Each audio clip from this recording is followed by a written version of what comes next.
Ada seorang anak, di mana anak tersebut ini telah diadopsi orang lain. Kini kembali pulang ke rumah. Jiwanya terpanggil setelah mendengar kabar jika ayah dan ibunya ini dalam keadaan tidak baik-baik saja. Ayah dan ibunya kini tidak lagi bersama. Keduanya ini saling tuduh-menuduh selingkuh. Bermula dari kesalahan ibu, tanpa seizin ayah, ibu menyalahgunakan uang untuk bisnis haram. Bahkan bisnis tersebut ini mengancam sang ibu masuk penjara. Ayah pun bersumpah tak akan kembali pulang jika sang ibu tidak bisa mempertanggungjawabkan atas perbuatannya. Sanggupkah sang anak ini bisa menyatukan kembali? Apalagi ini sudah tidak lama hidup bersama. Assalamualaikum warahmatullahi wabarakatuh. Kembali lagi bersama saya Rian Agus Widodo, tentunya di channel Yoskay Official yang new.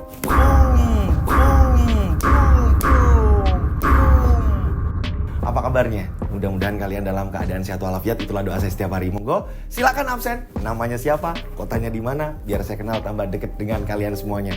Nah, kita lagi mempersiapkan segmen baru di mana nanti di Yoskay Official New ini kita akan membalas komentar yang sudah masuk di nomor WhatsApp saya.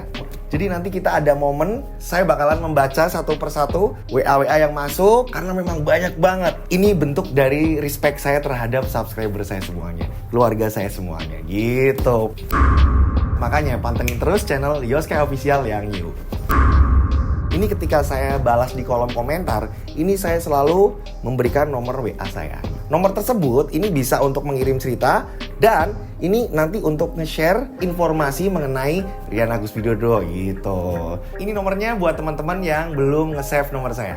0858 704 3333 63-nya 4 kali. Saya ulang 0858 704 3333 63-nya 4 kali. Kalian sudah siap Yoskay? Yo wes, okay.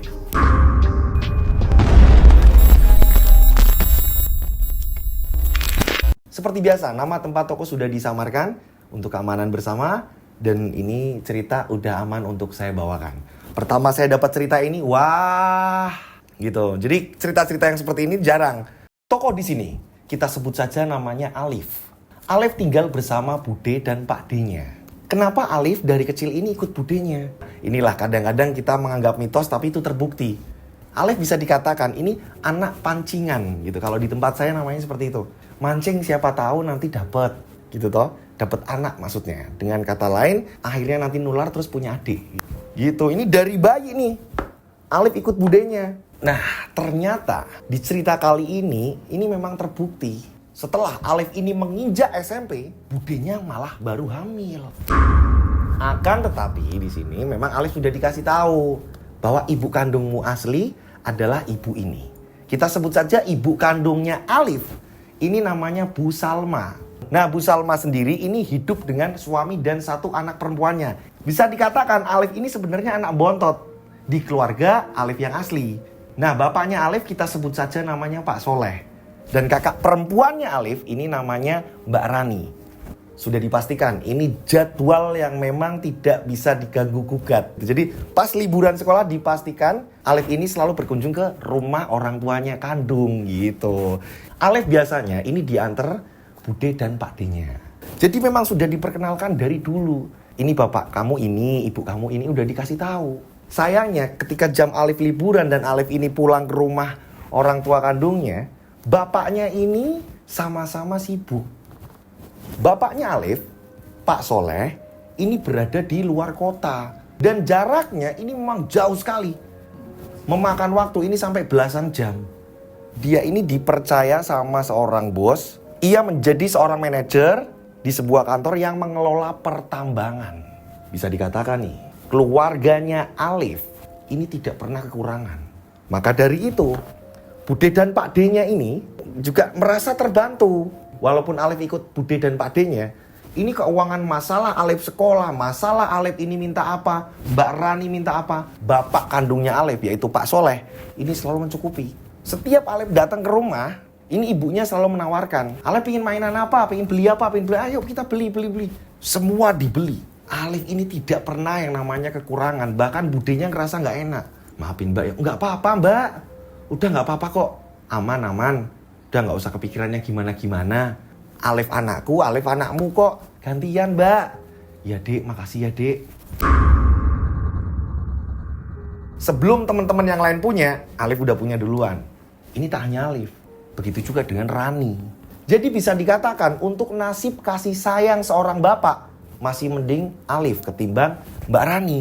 Pak Soleh pulangnya ini nggak nentu. Kadang berapa bulan baru pulang, kadang 1 tahun. Sedangkan Alif lebih bernasib baik. Karena apa? Ia mendapatkan kasih sayang dari Pak D-nya. Yang bisa menggantikan peran seorang bapak. Gitu. Pak D-nya Alif, ini benar-benar sayang sama Alif. Bedanya hanya perihal perekonomian. Karena Alif dididik dari keluarganya Pak D ini untuk prihatin, diajarkan untuk hidup sederhana, menabung. Ini menjadikan Alif ini tidak pernah yang namanya meminta-minta terus. Ya memang kalau pas Alif pulang ini langsung ditawarin sama ibunya, pengen nyuwun opo le. Wah enak banget li, ya kan? Dulu saya, waduh, kamu harus gini dulu le gitu, baru nanti aku beliin gitu kan. Itu pun ternyata, wah, iya apa enggak nih gitu kan. Berjalannya waktu kini Alif masuk SMA gitu. Sedangkan Mbak Rani sendiri ini sudah kuliah.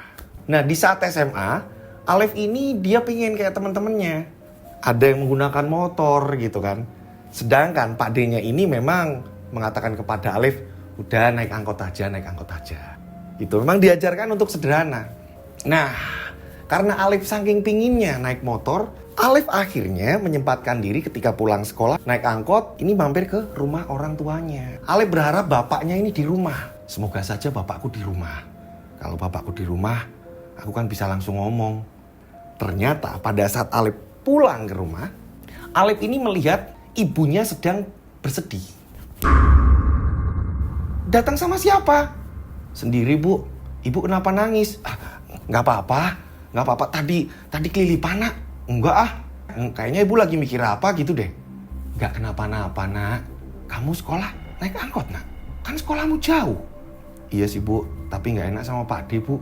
Udah, pokoknya nanti beli motor. Ya, pokoknya apapun yang kamu mau, ibu bakal mintain uang ke bapakmu. Jadi kamu tenang aja. Lusa kita beli motor. Bu, sebenarnya Alif tadi mau ngomong seperti itu Bu. Iya, udah tenang aja. Kamu pengen apa lagi? Tinggal ngomong sama bapakmu. Iya Bu, sebenarnya ya Alif pengennya motor yang ini Bu, yang ini. Nanti Ibu yang bilang sama bapakmu. Makasih Bu. Ye, Alif senang. Apapun yang Alif katakan, ibunya segera menyampaikan ke bapaknya, udah langsung dibelikan. Kirim uang, seperti itu. Dan ternyata emang bener. Lusanya Alif pulang sekolah, ini Alif langsung diajak ke dealer, langsung milih. Monggo Mas Alif, ini ada sepeda motor, ya, ini ada kontainer, ini ada helikopter. Monggo yang mana sekolahnya pakai apa? Atau mau naik sajadah, ya kan biar kayak Aladin.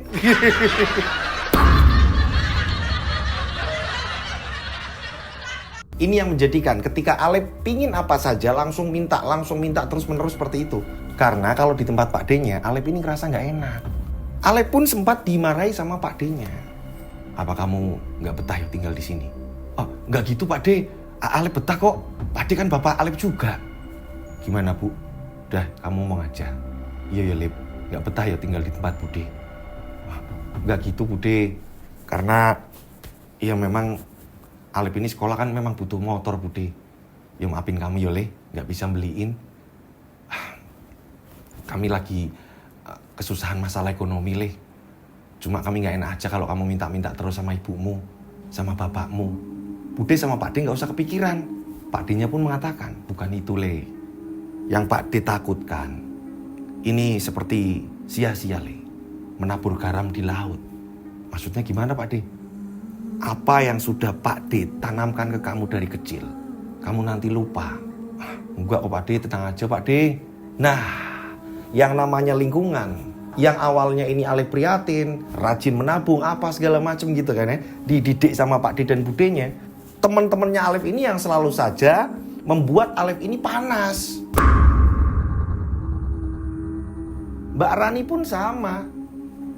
Bentuk dari mungkin kalau Alif ini kan prihatin udah dari dulu.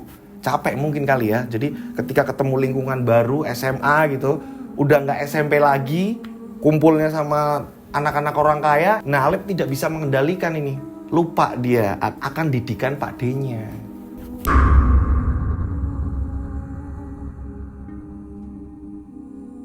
Berjalannya waktu, Alif ini masih menyimpan sesuatu. Dia masih penasaran. Kenapa kalau di depan aku seolah nggak kenapa-napa, tapi kalau aku perhatiin, ibu kandungku kayak ada yang disembunyikan, seolah aku nggak boleh tahu. Hingga pada akhirnya, Alif sengaja ketika datang ke situ, ini memang mengendap-endap, nggak ngetuk pintu, lewat pintu belakang, dan kebetulan pada saat itu hari libur, ini mendengar suara tangisan dari ibunya. Akan tetapi ketika Alif langsung menanyakan, ibu ada apa? Ibu kenapa? Gak apa-apa kok, Le. Gak apa-apa. Itu, ibu nangis. Enggak, tadi ibu nonton film aja, Le. Jadi ikut ke bawah nangis. Enggak, Bu. Alif ini sudah bukan anak kecil lagi, Bu. Ini kan Alif udah SMA, Bu. Ada apa sih, Bu, sebenarnya, Bu? Cerita, Bu. Setiap Alif pulang, bener-bener gak pernah ketemu Bapak. Alif minta nomor Bapak, Ibu gak pernah ngasih. Apa gara-gara Alif, Bu? Enggak, Nak. Beneran enggak. Beneran enggak. Saat itu juga, ya, ibunya langsung mengalihkan pembicaraan. Udah, ibu masak enak loh. Ayo makan. Sebentar lagi Mbak Rani juga pulang. Berharap Mbak Rani ini pulang. Akan tapi ternyata ditungguin sampai sore nggak pulang. Dan Alif juga harus lekas pulang ke rumah Bude. Karena kalau sore ini ada kegiatan nih sama Pak D-nya. Pak D-nya ini suka main burung merpati kalau sore. Nah, Alif ini pasti diajak. Dan Alif juga harus membersihkan kandang. Walaupun Alif ini sudah ada perubahan, karena lingkungannya Alif seperti itu di sekolahan, akan tetapi tanggung jawab di rumah Pak D, Bude, ini masih tetap utuh. Sesampainya di rumah, Alif ini udah langsung ke lapangan, mainin burung merpati dengan Pak D-nya. Pak D-nya pun mengatakan, kamu beda loh, Le. Kamu tadi dari mana? Nggak dari mana-mana, Pak D. Bohong. Kamu mampir ya ke rumahmu? Iya, Pak D. Nggak apa-apa, Pak D. Ayo, Pak D, main aja. Enggak, kamu beda kok. Nggak apa-apa, Pak D. Udah, Pak D, tenang aja. Sabar ya, Le. Nanti kalau Pak D pensiun, kamu masih mau nemenin Pak D kayak gini nggak? Ya masih lah, Pak D. Pak D takut kamu berubah. Enggak, Pak D, udah. Pak D tenang aja. Alif nggak berubah kok, Pak D. Beneran. Nanti kalau kamu udah punya pacar, kebagi lagi waktunya. Tenang aja, Pak D. Udah, Pak D, jangan mikir kayak gitu. Ayo, Pak D, main lagi. Pada suatu ketika, ini nggak sengaja ketemu Mbak Rani. Jadi Mbak Rani sama teman-teman kampusnya lagi ngumpul di sebuah kafe. Ini juga sama, Alif dengan tongkrongannya, dengan sahabat-sahabat SMA-nya, ini nongkrong di kafe tersebut juga. Kamu di sini, Dek? Iya, itu sama teman-teman. Mbak, aku mau tanya, Mbak. Sebentar, Mbak, sini, Mbak. Ada apa, Dek? Nggak usah bohong sama Alif ya, Mbak. Bohong apa sih? Dulu iya, Alif dibodohin, nggak dikasih tahu nggak apa-apa. Tapi kan sekarang Alif udah gede, Mbak. Sebenarnya Ibu kenapa, Mbak? Sering nangis, bengong lah setiap Alif ke situ. Tapi kalau Alif tanya, langsung pura-pura nggak kenapa-napa. Sebenarnya ada apa sih, Mbak? Udahlah, nggak kenapa-napa kok. Kamu nggak usah pikiran yang aneh-aneh. Ibu kita itu nggak kenapa-napa, ya. Udah ya, Mbak, ditunggu teman-teman. Lagi bahas acara kampus. Iya, Mbak. Nitip ibu ya, Mbak. Udah, nggak kenapa-napa kok. Udah deh, sana. Kumpul sama teman-temanmu. Nggak enak.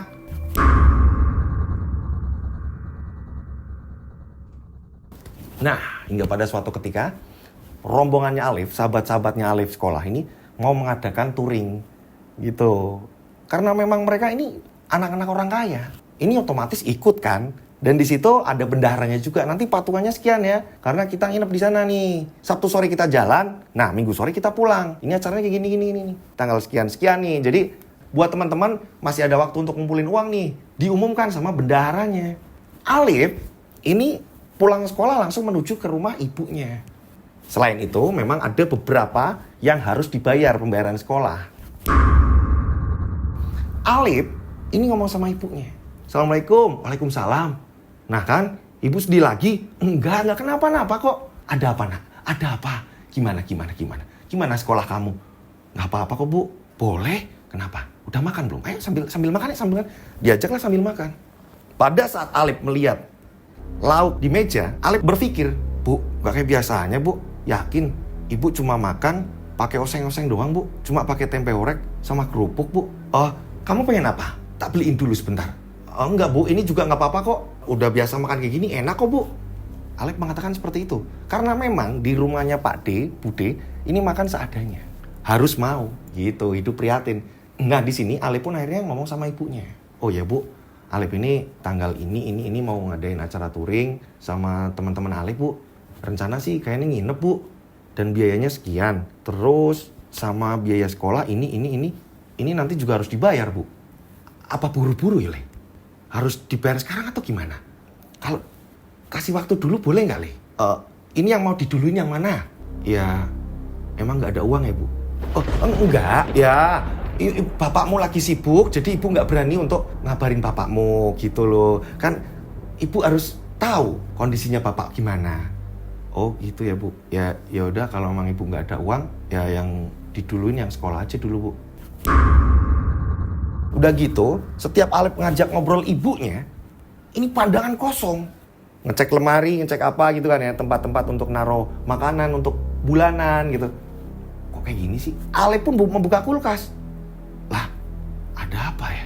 Nanti tak usahain gimana caranya, pokoknya kamu ikut acara teman-temanmu itu. Yang penting kamu tahu aturan, pamit juga sama Pak D Bude, dibolehin apa enggaknya. Ya, sekolah tetap harus dibayar. Nanti Ibu tak ngomong sama Mbak Rani, ya? Ya udah ya Bu. Berapa hari kemudian pada saat Alep di rumah, Budenya nanyain, kamu kenapa Le? Tak liatin berapa hari ini suntuk atau apa? Soal itu ya Le.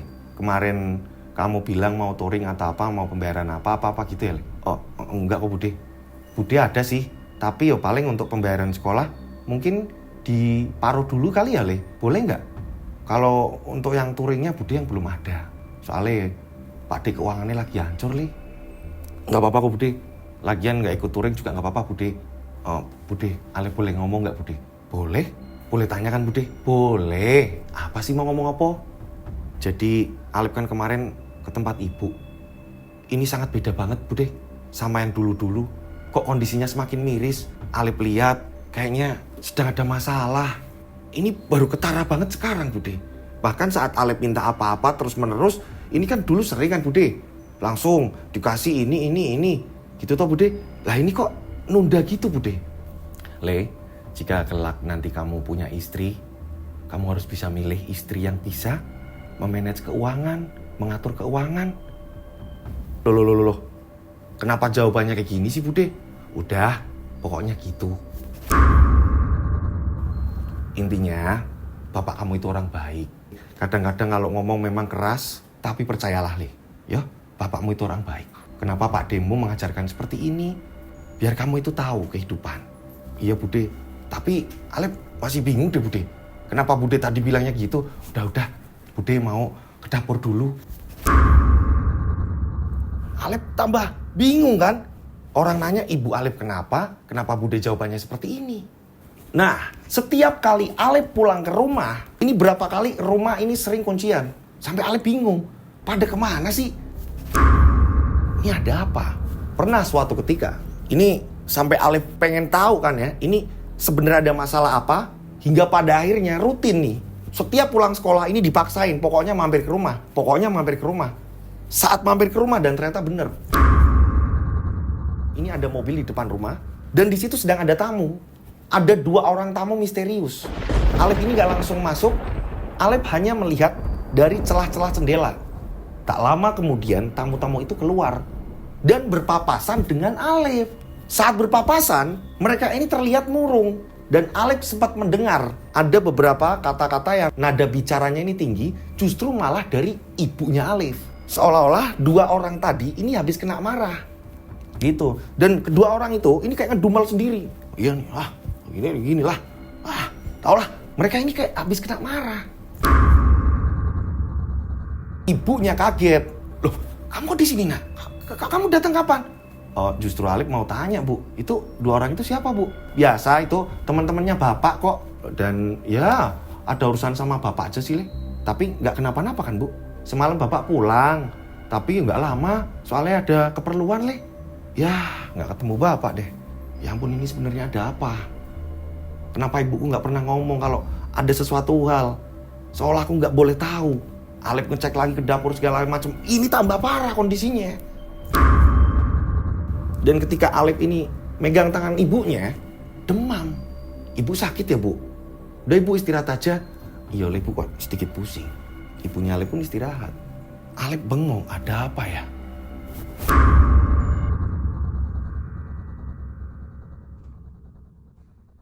Singkat cerita, berjalannya waktu ini, berapa tahun kemudian Alif ini sudah masuk ke kuliah. Rani yang sudah lulus kuliah, ia joinan sama sahabatnya membuka salon. Dan di sini Alif ini belum mendapatkan jawaban. Ini masih bertanya-tanya. Karena setiap Alif tanya, ibunya tidak pernah menjawab dengan jujur. Kayak banyak beban. Alif juga bingung. Setelah udah tahu, oh Mbak Rani buka salon di sini disamperin lah sama si Alif. Ini ngomong sama mbaknya, Mbak tolong, mau nunggu kapan lagi? Aku sekarang udah kuliah loh Mbak. Apa nanti nunggu aku berkeluarga gitu? Baru Mbak cerita sebenarnya apa yang terjadi di keluarga kita. Ya udah, lagian kamu juga udah gede. Dari kemarin-kemarin itu Mbak yang gak pengen cerita sama siapapun. Ibu juga udah meserin sama Mbak biar kamu ini ya fokus di belajar. Kita tarik mundur. Awalnya ibu itu sudah dimodali uang sama bapak. Ibu bilangnya ini untuk salon kecantikan atau apa gitu. Makanya ya terpaksa Mbak ini yang meneruskan usaha itu.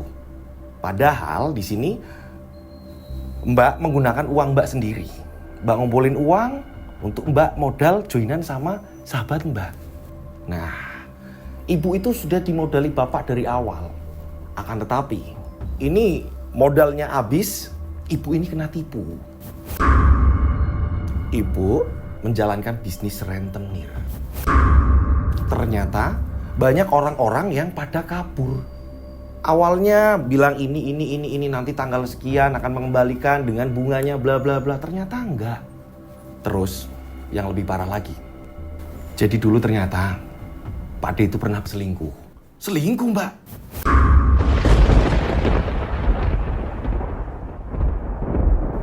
Selingkuh dengan sahabatnya ibu. Dan pada akhirnya ibu kaget ketika mengetahui. Dan itu sahabatnya ibu banget. Namanya Bu Titin. Ada hubungan sama Pak D. Nah, di situ Pak D meminjam uang ibu untuk putaran bisnisnya, di mana nanti bisa untuk mencukupi kebutuhan Titin. Loh, kok mencukupi kebutuhan Titin, Mbak? Pak D itu sudah punya anak dengan Bu Titin. Itu dari dulu. Lah, masa iya Mbak? Iya. Ya ampun Mbak. Padahal Pak D terlihat di rumah, ini bener pria yang setia. Seorang bapak yang setia. Seorang suami yang setia dengan istrinya. Lah masa iya seperti ini Mbak? Iya benar. Ibu juga ngomong sama Mbak. Nggak habis pikir karena apa? Bisnisnya Pak D, yang Pak D mengatakan ini nanti bisa seperti ini, bisa seperti ini. Tapi tolong jangan bilang sama suami kamu. Ini ternyata ludes juga dan itu jumlahnya yang paling parah. Tapi Alif kasihan sama Bude Mbak. Gimana caranya Bude harus tahu ini Mbak? Kamu nggak boleh gitu. Mau kamu keluarganya Bude sama Pak D berantakan? Lagian, Pak D juga udah menjaga jarak Mbak lihat. Pak D juga udah menghindar dari perempuan itu. Dia juga menyesal. Dia juga sering datang ke rumah. Menyesali perbuatannya. Akan tetapi Pak D ini kebingungan untuk mengembalikan uang itu. Dulu sebelum Bapak ini merantau, keluarga kita sebelum kamu lahir, ini juga sering ditolong Pak D. Apalagi Pak D yang sekarang kamu lihat sendirian setelah pensiun. Dia sakit-sakitan di bagian kaki. Kadang gak bisa jalan. Ya kan? Harus dipanggilkan dokter, terapi lah apa segala macam. Mbak tahu kondisi rumah Pak D seperti apa berantakannya. Mbak ini sebenarnya joinan sama teman Mbak ini ya bisa dikatakan kayak nempel doang. Biar apa sih? Biar ketika Bapak tanya, oh ya buka salon beneran atau apa? Tapi ini lambat laun ya. Ini pasti akan kebongkar. Dan ibu udah sering mengecewakan Bapak. Ibu juga terlena. Ibu terlena dengan sahabat-sahabat ibu. Ibu terlena dengan sahabat-sahabat ibu yang menjanjikan inilah, itulah, atau lah. Ini yang membuat ibu ini pusing. Akan tetapi di depan kita, ibu tetap terlihat kuat. Ibu sudah bilang sama Mbak Rani, apapun yang terjadi ingatkan ibu kalau di depan adik. Dan ibu harus menyekolahkan dia sampai dia benar-benar kuliah. Kami juga minta terlalu banyak, apa-apa langsung. Harusnya mikir. Lah, oh, Alif pikir memang ada uang, Mbak. Sebenarnya kalau Alif tahu seperti ini kondisinya nggak mungkin Alif minta-minta. Lah, gimana sih? Udah dari kecil kita ini dicukupi segala macam. Justru malah bener loh didikannya Pak D sama Bude. Ya cuma kayak gitu. Mbak juga serba bingung. Keluarga mereka juga baik sama kita.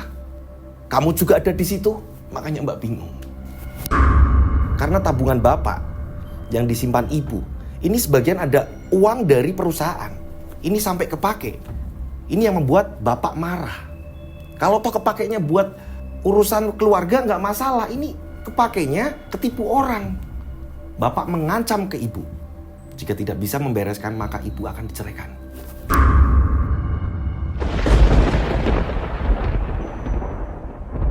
Nah, ada lagi. Kamu pernah kan? Kata Ibu, kamu pernah melihat ada 2 orang terlihat misterius di rumah Ibu dan orang itu seperti habis dimarahin Ibu. Ya, iya Mbak. Waktu itu mereka ini kayak ngedumel segala macam. Pas aku tanya ke Ibu, Ibu mengatakan kalau mereka itu temannya Bapak. Kamu pengen tahu?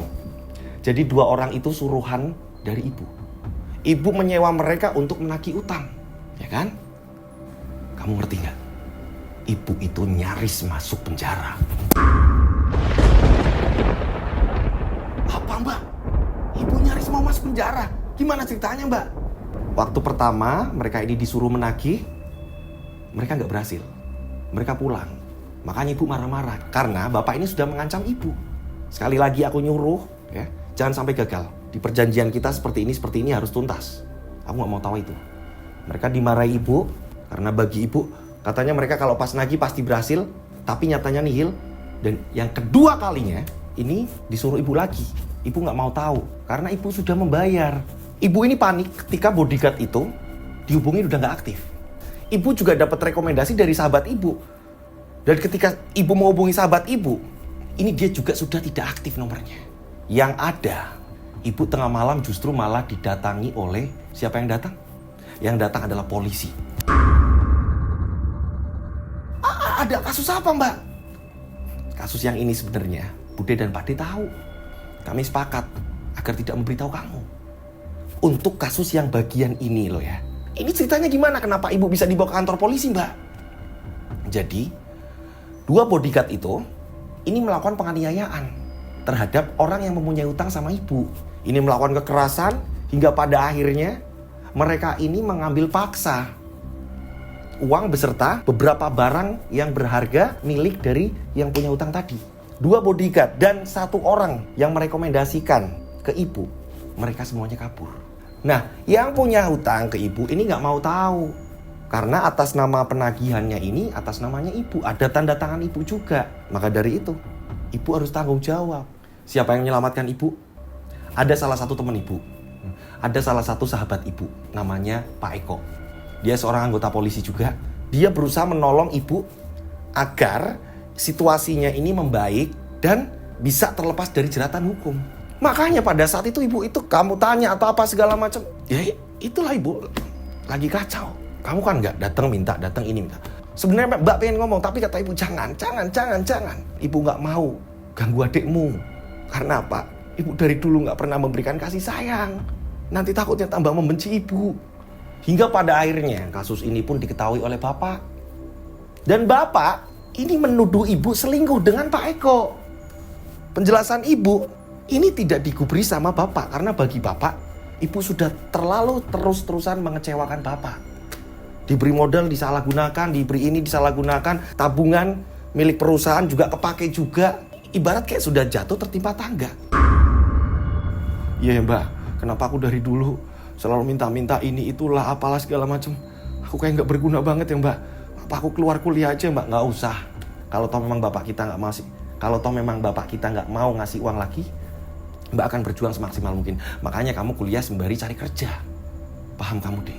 Iya Mbak. Nanti aku coba nyari kerja Mbak. Nah kalau kamu memang pengen menolong, ini ada, cuma orangnya ini nggak pernah nongol. Adanya alamat kantor, alamat rumahnya Mbak nggak tahu. Kamu datengin alamat ini. Dia juga masih ada tunggakan sama Ibu. Ini jumlahnya sekian.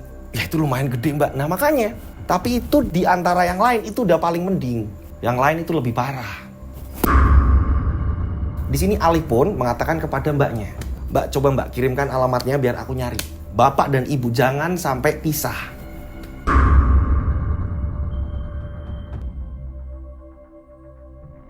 Singkat cerita, Alif mengajak sahabatnya, kita sebut saja namanya Wawan. Alif akhirnya mencari alamat tersebut, ternyata memang sebuah kantor. Dan pada saat di depan kantor, yang awalnya sudah menggebu-gebu. Ini kantor masih jalan kawan ya? Kantor tersebut ini sudah tidak bergerak. Tak lama kemudian, ini ada tukang kebun. Jadi memang dipasrahi untuk menjaga kantor itu. Nyari siapa ya mas? Pak, pemilik kantor ini siapa pak? Pak Broto sudah pindah kantor mas. Kantor yang ini sudah dilelang.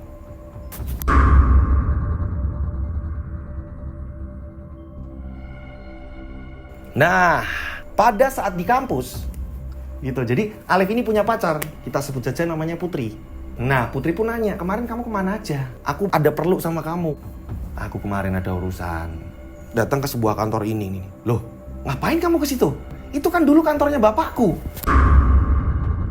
Waduh. "Emang bapakmu ini siapa? Bukannya bapakmu namanya Eno? Bapak kan namanya Brotoseno." Kalau di kerjaan sebagai bos ini manggilnya Pak Broto. Nah, di sisi lain, hubungan mereka ini tidak direstui. Alif pacaran dengan Putri ini dilarang sama orang tua Putri. Jadi mereka ini main umpet-umpetan kalau pacaran. Itu kenapa akhirnya yang awalnya menggebu-gebu pengen nagih utang, akhirnya ini langsung mengibarkan bendera putih. "Nyerah, komandan. Orang saya ini lagi mau minta restu sama Pak Eno, Pak Brotoseno." "Lah kok disuruh nagih utang?" "Yos itu, aku nggak dijadikan sama anaknya. Yang ada, aku dijadikan bubur blender. Halus masih. Aduh, berat. Aduh, gimana?" "Tapi kamu nggak ada urusan sama bapakku yang gimana-gimana kan? Kamu tahu sendiri kan kita lagi berjuang gimana caranya ngeluluhin hati bapak." "Iya tahu. Enggak, aku nggak ada apa-apa. Nanti tanya Wawan deh temen." Aku memang sama Wawan. Jadi Wawan ini kan suka motret-motret gedung-gedung yang memang udah nggak kepake kayak gitu-gitu sih. Ya, biar Wawan yang jelasin ke kamu. Kalau dia ini hanya cuma mau ngambil gambar motret-motret aja di situ. Memang Wawan ini suka tempat-tempat yang gedung-gedung udah nggak kepake gitu. Udah sebatas itu aja. Alif pun akhirnya ini kuliah berantakan. Walaupun disemangatin sama pacarnya, berantakan. Ya ampun, ini ibu belain temen, jadinya seperti ini, musuhan sama bapak sampai nggak percaya lagi, imbasnya kayak gini. Pada akhirnya berjalannya waktu, justru malah ibu ini jatuh sakit dan harus masuk rumah sakit, di mana dokter mengatakan jika penyakit ibu ini penyakit yang serius, membutuhkan biaya besar dan harus melakukan tindakan operasi juga. Pada saat itu Mbak Rani juga bingung, ini gimana ya? Bapak dihubungi udah nggak bisa. Dan Mbak ini udah nyari kesana kemari, kontak Bapak yang terbaru. Mbak yakin kalau Bapak ini sedang ngasih pelajaran ibu. Tapi kan Bapak nggak ngerti kondisi ibu sekarang ada di rumah sakit dan harus ditangani. Pada akhirnya minjem-minjem gitu kan. Dan di situ ibunya juga mengatakan jangan sampai minta tolong Bapak. Ibu sudah banyak mengecewakan Bapak. Akhirnya rundingan sama Bude, ternyata kondisi di tempat Bude juga lagi kacau, bahkan lebih parah. Akhirnya di sini ini dibantu sama keuangan dari sahabatnya Rani yang punya salon, yang joinan salon. Dipinjemin uang sementara gitu, akan tetapi nanti tanggal sekian memang harus dibalikin. Di rumah memang udah nggak ada barang yang bisa dijual gitu. Mobil pun sudah terjual. Waktu ini berurusan dengan polisi. Setelah mendapatkan uang, ya kan, dimulailah operasi segala macam. Mbak Rani ini ngajak ngobrol Alif. "Alif, Mbak denger ya desas-desus katanya. Ini bapakmu di sana punya selingkuhan lagi." "Aku juga nebaknya gitu sih Mbak. Masa iya sampai bapak itu kok sekejam itu Mbak? Taruhlah memang ini kasusnya seperti ini, lah Bapak maafin ya Mbak. Orang udah sepuh semua kok Mbak malah seperti ini ya Mbak." Makanya Mbak curiga. Mbak akan nyari tahu. Biar Bapak ini juga sama-sama salah. Karena apa? Ini nggak cukup dengan uang untuk perhatian dengan keluarga. Bapak ini nggak pernah ada waktu. Kalau toh memang bapak benar seperti itu, Mbak bakal ngamuk. Mbak mau ngomong ya, ini biar ngelunasi sahabat Mbak secepatnya. Ini mau nggak mau, kita butuh uang Pak Broto. Pak Broto masih ada tanggungan. Mbak, aku bingung Mbak kalau ngomongin Pak Broto Mbak. Sebenarnya kenapa sih? Kamu takut atau gimana? Sebenarnya Mbak, Pak Broto itu ya bapak dari pacarku Mbak. Dan yang Alif pernah cerita ke Mbak, hubungan Alif dan Putri ini kan nggak dapat restu Mbak dari Pak Broto itu. Hah? Bapaknya Putri? Singkat cerita, operasi dari ibunya pun berhasil, akan tetapi masih ada obat jalan gitu, masih ada rawat jalan. Yang dimana memang harus sering kontrol segala macam, biaya obat yang memang harganya ini juga wow gitu kan. Ini berapa hari kemudian, Alif ini dimintain tolong sama si Wawan. Kamu kan lagi butuh uang, ya lumayan lah, nanti tak kasih. Yang penting kamu nganterin aku dulu. Nganterin kemana? Ada satu tempat, cuma ini memang perjalanannya panjang banget. Aku kalau nyetir sendiri nggak bisa. Aku ini kan nggak semulus kamu. Semulus gimana? Ya kita ini hanya kebalik aja. Kalau kamu sama cewekmu saling cinta. Kalau aku ini kan aku cinta, dia enggak.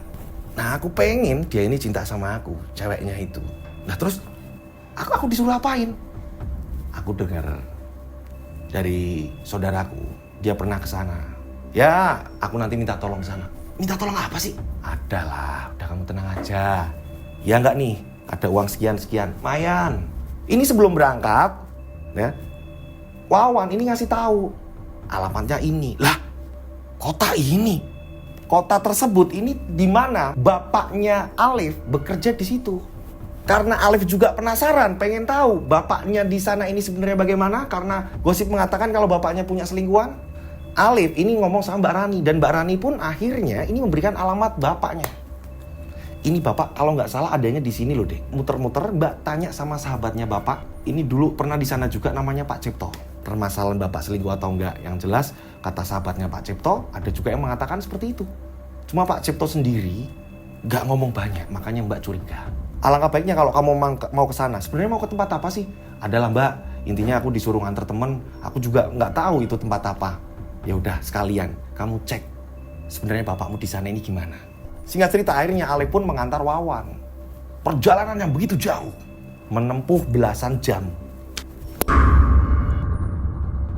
Setelah sampai di sana ternyata alamat tujuannya Wawan ini justru lebih jauh dan ini melewati kantor bapaknya Alif terlebih dahulu.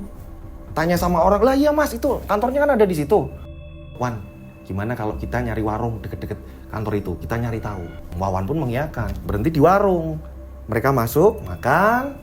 Saat itu Alif pun ini menutup kepalanya dengan jaket karena takut kalau ada yang tahu atau apa gitu kan. Takutnya nanti ada sahabat dari bapaknya atau mungkin bapaknya sendiri yang ketemu atau apa gitu kan.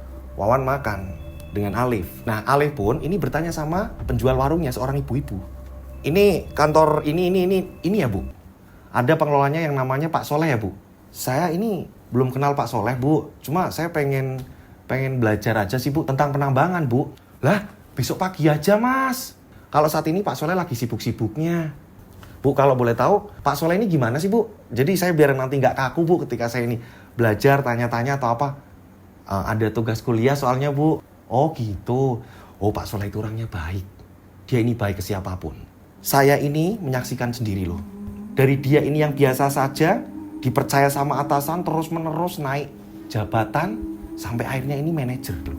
Seluruh karyawan ini sayang sama Pak Soleh. Gimana nggak sayang, orang Pak Soleh ini perhatian kok. Termasuk di rumah makan ini. Dari dulu sampai sekarang saya ini sering dibantu." "Kalau Pak Soleh sendiri Bu, itu keluarganya di sini juga?" "Oh enggak, Pak Soleh justru malah nanti dikira gimana." "Enggak apa-apa Bu, biar saya tahu kondisi Pak Soleh bagaimana. Nanti kan biar enggak mengganggu ngobrolnya." Ya intinya lagi ada masalah aja sih sama keluarganya. Keluarganya jauh di kampung. Pak Soleh sempat cerita dikit-dikit sih sama suami saya. Katanya istrinya ini dipercaya untuk masalah keuangan atau apa malah disalahgunakan. Udah gitu bisnis-bisnisnya yang dilakukan ini bisnis haram. Itu yang menjadikan Pak Soleh ini kecewa. Padahal dia di sini udah bela-belain loh. Dia ini hidup prihatin lah. Walaupun dia atasan, tapi dia ini prihatin mas, hidupnya mas. Oh gitu ya. Ya ampun. Alif senang dengernya dan Alif ternyuh, terharu. Ya ampun, pantas saja bapak marah. Ibu menyalahgunakan uang. Ternyata ada uang perusahaan juga, dipakai juga sama ibu. Akhirnya giliran Alif mengantar Wawan. Sembari Alif juga mengabarkan ke mbaknya. Masa iya sih dek? Iya mbak. Dan gak 1-2 orang yang Alif tanyain mbak. Mereka mengatakan jika bapak ini orang baik mbak. Gak ada selingkuhan sama sekali mbak. Ada juga yang mengatakan bahwa itu hanya gosip. Orang yang tidak suka dengan Pak Alif mbak. Orang yang tidak suka dengan bapak kita mbak. Bapak kita ini benar-benar aman mbak. Sampailah di tempat Mbak Suryo. Ternyata rumah Mbak Suryo ini yang masuk pelosok-pelosok perkebunan, gubuk-gubuk di situ ada beberapa gubuk rumah. Itu semuanya milik Mbak Suryo dan beberapa muridnya. Ternyata Mbak Suryo ini seorang dukun. Tujuan Wawan datang ke situ ini meminta agar si cewek yang ia cintai akhirnya terpikat dan mau diajak nikah. Dan di situ Mbak Suryo mengatakan, ini harus nginep. Gitu, ngineplah mereka. Ada salah satu muridnya Mbak Suryo sudah mengatakan, Mas, tidur sini aja Mas, gubuk sini. Biasanya buat tamu di sini Mas, gak apa-apa. Gak apa-apa Mas, di sini aja udah. Alif lebih nyaman tidur di mobil. Singkat cerita keesokan harinya. Keesokan harinya, Alif pun dibangunin. Lip, ayo bangun Lip. Udah selesai kok. Hah, ya ampun aku tiduran. Iya kamu capek banget aku lihat. Karena memang perjalanan jauh yang menjadikan kelelahan gitu kan. Tidur Alif ini nyenyak banget. Singkat cerita, ini berapa minggu kemudian terdengar kabar dari Wawan. Wor, cewekku mau aku ajak nikah. Yang bener kamu. Perasaan kamu aja yang salah. Tempat Mbak Suryo gak kaleng-kaleng. Beneran. Tapi yo memang persyaratannya ngeri sih. Yang jelas tapi gak kaleng-kaleng, beneran. Aku sukses ke sana. Alif kepikiran, ini bisa nggak ya? Kalau aku minta tolong ke Mbak Suryo, yang pertama agar bapaknya si ceweknya Alif ini luluh, mau menerima Alif. Yang kedua, mau melunasi hutang ibunya Alif. Akhirnya, Alif pun datang ke salonnya Rani. Saat datang ke salonnya Rani, ternyata saat Alif cerita, sahabatnya Rani ini nguping. Dari tadi belum kita kenalkan, sebut saja Rita. Nah si Rita ini tiba-tiba langsung memotong pembicaraan mereka. Stop. Alif, beneran itu kamu? Iya mbak Rita denger ya? Ran, udah ketemu tempatnya. Salon kita harus pasang sesuatu. Dimana kita bakalan kalah kalau kayak gini terus. Biayanya berapapun, aku berani. Yang penting salon kita ini lancar lagi. Dan ya maaf ya, bukannya aku nagih cepet-cepet atau apa. Yang jelas aku juga butuh uang itu. Iya sih, Rit, maafin aku ya. Kamu tahu alamatnya, Lip? Tahu, Mbak? Oh, ya udah kalau gitu adikku juga sebenarnya mau ke sana juga, ada keperluan juga dia. Dan ini nyangkut untuk hutangnya ibu juga sih, dari orang itu juga ke ibu sih. Ya udah, kita ke sana. Nah, pakai lama ini ya kan, menentukan berapa hari, ngosongin jadwal, pamitan sama ibu, Bude disuruh nungguin di rumah. Mereka pun akhirnya meluncur ke satu tempat itu tadi. Tapi pamitnya ke ibu ini bukan arah kota tersebut. Nah, singkat cerita, perjalanan yang begitu panjang. Mbak Rani juga tenang ketika mendengar sendiri dari ibu pemilik warung, kembali cerita lagi ya kan. Di sini akhirnya lega. Oh iya, bapak ternyata di sini baik kok. Dari dulu kita minta apa aja. Nah, ini saling menyesal nih, kedua anak ini menyesal nih. Alif dan Rani. Ternyata bapaknya dulu ini dari nol berjuang sampai ia bisa jadi manajer. Hidupnya ini prihatin. Nah, setelah itu barulah mereka ke tempatnya Mbak Suryo. Saat ke tempatnya Mbak Suryo, ini yang digarap karena memang gak enak ya kan. Ini jadi mendahulukan si Rita. Singkat cerita, Rita pun selesai. Tak butuh waktu lama.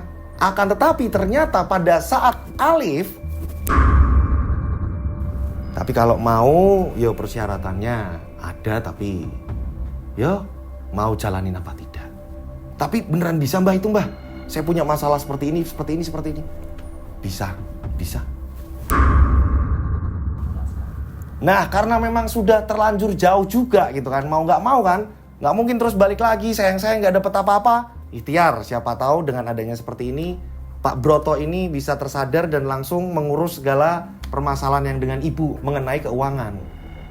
Saat Alif ini sudah mendengar persyaratan dari Mbah Suryo, Alif ini sempat bimbang. Gimana dek? Tadi kan Mbak nggak dengerin. Mbak disuruh keluar dulu sama Mbak Rita. Kamu gimana? Ya gimana lagi ya Mbak? Gimana kalau Mbak nginep dulu di sini?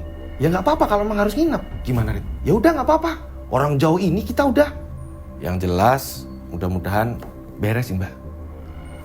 Mbak Rani dan Rita ini tidurnya sama nih di dalam mobil, nggak mau ditawarin di gubuk-gubuk yang ada di situ. Karena apa? Ini ada beberapa tamu juga nginep di situ dan kebanyakan laki-laki. Makanya Mbak Rani dan Mbak Rita ini nggak mau, masih tetap memilih untuk tidur di mobil. Mau anteng aja. Alif ini telepon Wawan untuk memastikan, Wan, kemarin kamu bisa sukses kayak gitu, ritualnya gimana Wan? Ya udahlah kamu anteng aja. Nanti ada makhluknya ini besar. Ya setinggi manusia sih, cuma bulunya ini lebat. Lah, ngapain Wan? Ya kayak Mbak Suryo bilang aja. Sama persis kok. Ya kamu anteng aja lah. Dikorbankan gimana caranya, ya kan? Ikhtiar. Pasti bisa kok berhasil, aku aja berhasil kok.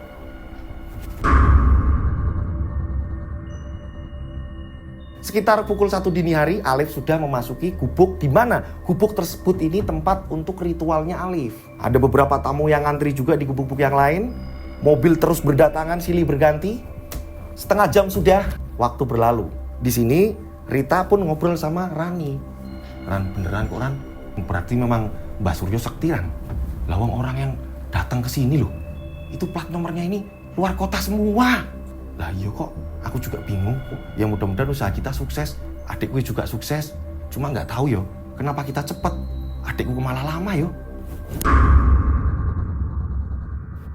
Lama kemudian terdengar suara gaduh.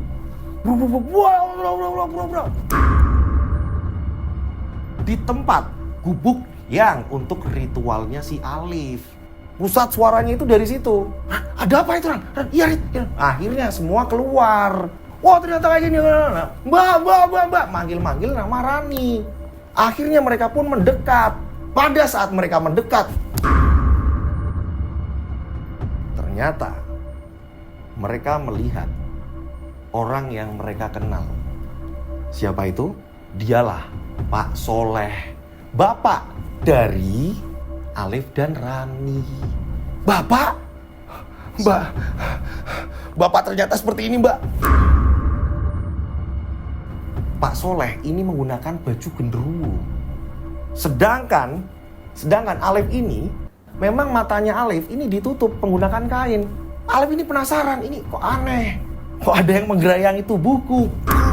Wah, Alif yang penasaran dibuka. Lah, apa ini kok kayak boneka, kok kayak gini? Lah kok bisa kayak gini? Kenapa Pak Soleh bisa seperti itu? Wah, ini makan jagung ini Mas Kori. Gitu kan ya. Kita tarik mundur ceritanya, kenapa Pak Soleh memilih jalan itu. Dan kok bisa di sini kayak CS-an sama dukun. Apalagi di sini Mbak Suryo namanya bisa dikatakan di situ dikenal. Kita flashback, kita tarik mundur ceritanya. Dulu pada saat Pak Soleh pertama datang ke situ, kondisi Pak Soleh ini belum jaya. Pak Soleh ini mendatangi Mbak Suryo. Itu jadi dapat alamat gitu. Ini kalau kamu pengen kayak gini datangnya ke tempat Mbak Suryo. Dibantu sama Mbak Suryo sampai sukses. Pak Soleh berjanji, nanti kalau saya menjalani pesugihan ini saya sukses, Mbah. Apapun itu saya backup. Saya akan buatkan beberapa gubuk atau apa, masalah keuangan atau apa-apa, biar saya yang mempermudah, Mbah. Dan nanti kalau ada orang yang memang kebutuhannya kecil-kecil, saya yang backup langsung, Mbah. Daripada Mbah mengeluarkan tenaga yang bisa mengakibatkan Mbah ini nanti jatuh sakit atau apa. Saya nggak mau. Jadi bilang aja lah, ini memang ini dari goib atau apa. Kan orang percaya, Mbah. Udah gitu aja. Dia akal-akalin kayak gitu. Di sini ternyata memang banyak yang melakukan pesugihan. Itu kenapa Pak Soleh takut terjadi apa-apa pada Mbah Suryo. Makanya Pak Soleh benar-benar menjaga Mbah Suryo. Ternyata ritual dari pesugihan itu yaitu harus bersetubuh dengan sesama jenis. Itu pun dilakoni sama bapaknya Alif, yaitu Pak Soleh. Akan tetapi yang awalnya hanya ritual jadi keenakan gitu loh. Wah, ini gimana nih kok jadi nyaman nih gitu kan ya. Kok ini raket sama raket ini gitu Mas Kori. Gitu kan. Harusnya kan raket sama kok gitu kan. Ini raket sama raket tuh. Ya, disitulah dan nemuin titik aman, nyaman gitu. Udah gak kepikiran istri, aku berganti-ganti berondong. Jadi udah pesen sama Mbak Suryo, Mbah kalau nanti pasien yang berondong ya kan cakep, langsung lempar Mbah, malamnya saya yang eksekusi. Sebenarnya untuk permasalahan si Alif ini nggak begitu perlu untuk seperti itu. Akan tetapi ini sudah persetujuan, mereka udah kong kali kong, dan di sini semua keamanan sudah di backup semua sama Pak Soleh. Apalagi di luar sana Pak Soleh dikenal orang baik. Di kota tersebut Pak Soleh banyak link. Ternyata nggak hanya Pak Soleh, ada bos juga di situ. Ini juga numpang juga, Mbah. Nanti kalau ada yang perempuan yang butuh apa-apa pertolongan atau apa, saya nanti yang nolong, tapi lewat tangannya Mbah. Cuma ya nanti dibilang persyaratannya kayak gini aja Mbah, nanti saya yang eksekusi Mbah. Wah, Mbah Suryo yang awalnya dia ini memang dukun bener, ini jadi dukun belangsa, kalap dia. Pak Soleh ini udah kecewa dengan istrinya, ini yang mengakibatkan ia memilih jalur gelap, jalan gelap. Dan orang-orang gak pada tahu kalau Pak Soleh ternyata seperti itu. Ia menggunakan baju yang memang kayak beruang, jadi kalau gelap ya kelihatannya kayak genderuwo. Secara tidak langsung berarti Wawan sudah dipoles ini Wawan, ya kan? Kalau pas Alif sempat berontak, kaget kan. Loh ini kan AK-47 kok nongol gitu kan Mas. Jadi kaget kan. Loh, bisa mantak ya aduh. Gitu kan. Bingung. Dan flashback pun selesai. Mereka mengatakan semuanya, ibu seperti ini, Pak, ibu seperti ini. Bapak ternyata lebih kacau dari ibu. Bapak sempat minta maaf, bla bla bla. Tapi kedua anaknya ini tidak mau memaafkan. Jijik melihat hal-hal seperti itu. Nah, mereka pun memilih untuk pulang dan menyembunyikan kabar ini ke ibu mereka. Wah, jengkel banget mereka. Singkat cerita, berjalannya waktu berapa minggu kemudian, Wawan mengabarkan jika prakteknya Mbak Suryo ini akhirnya ditutup. Sempat digerebek di situ. Jadi lewat kejadian kegaduhan malam itu, ini kabar merebak. Jadi Wawan punya kontak salah satu murid yang ada di situ, ngabarin, wah kayak gini Mas, sekarang saya ajak kabur kayak gini. Karena Wawan ini sebenarnya mau ritual lagi ke sana nih, mau datang yang kedua kalinya. Akan tetapi sudah dapat kabar seperti itu, yang menjadikan Wawan menggagalkan. Alif mengabarkan Mbak Rani, mereka sama-sama kaget. Dan ya sudah, ini resiko Bapak. Kabar tersebut barulah sampai terdengar di telinga Ibu dan Bude Pak D. Wah, Ibu juga nggak nyangka, Pak D nggak nyangka, begitu juga dengan Bude. Keluarga yang lain, sanak saudara segala macam nggak nyangka. Berkali-kali minta maaf. Akan tetapi di sini Ibu pun nggak mau untuk mengikuti proses hukumnya, ini nggak mau. Dan pada akhirnya Pak Soleh pun mendekam di penjara, begitu juga dengan Mbak Suryo dan beberapa murid. Gitu. Tapi di sini tidak disebutkan. Dari pengirim cerita hanya mengatakan, wah semuanya kena Mas. Udah, dan lewat disitulah kami berdua berjuang gimana caranya biar kami ini mendapatkan uang dengan cara halal. Ibu juga menyesali perbuatan ibu atas teledor percaya dengan sahabat-sahabat yang ternyata sahabat ini bisa menusuk dari manapun gitu kan. Disitulah kami belajar dan cerita pun selesai. Saya mengucapkan banyak terima kasih buat pengirim cerita. Mohon maaf kalau ada salah-salah kata dalam saya bercerita. Wah, ceritanya bener-bener diapalin di kepala gimana Mas Kori? Ngebul nih Mas Kori. Iya, jadi ini berantakan banget nih kisah hidupnya sih gitu.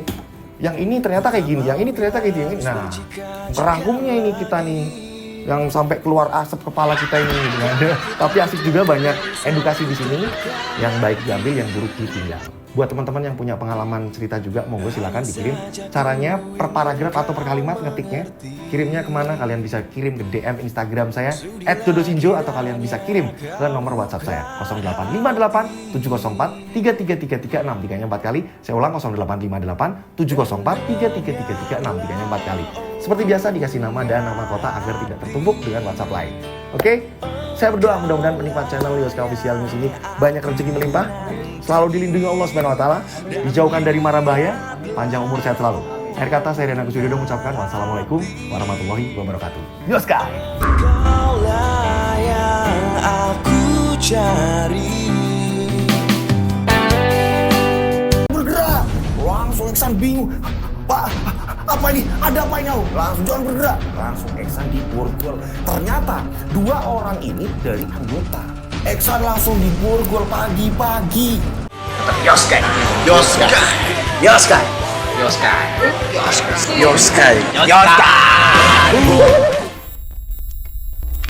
Assalamualaikum warahmatullahi wabarakatuh. Kembali lagi bersama saya Rian Agus Widodo di channel Yoskai Official. Apa kabar semuanya? Mudah-mudahan kalian dalam keadaan sehat walafiat. Itulah doa saya setiap hari. Karena ini momennya Agustusan gitu kan ya. Jadi saya dan tim itu banyak kegiatan gitu. Banyak kegiatan terus sama warga. Terus ada beberapa lomba-lomba.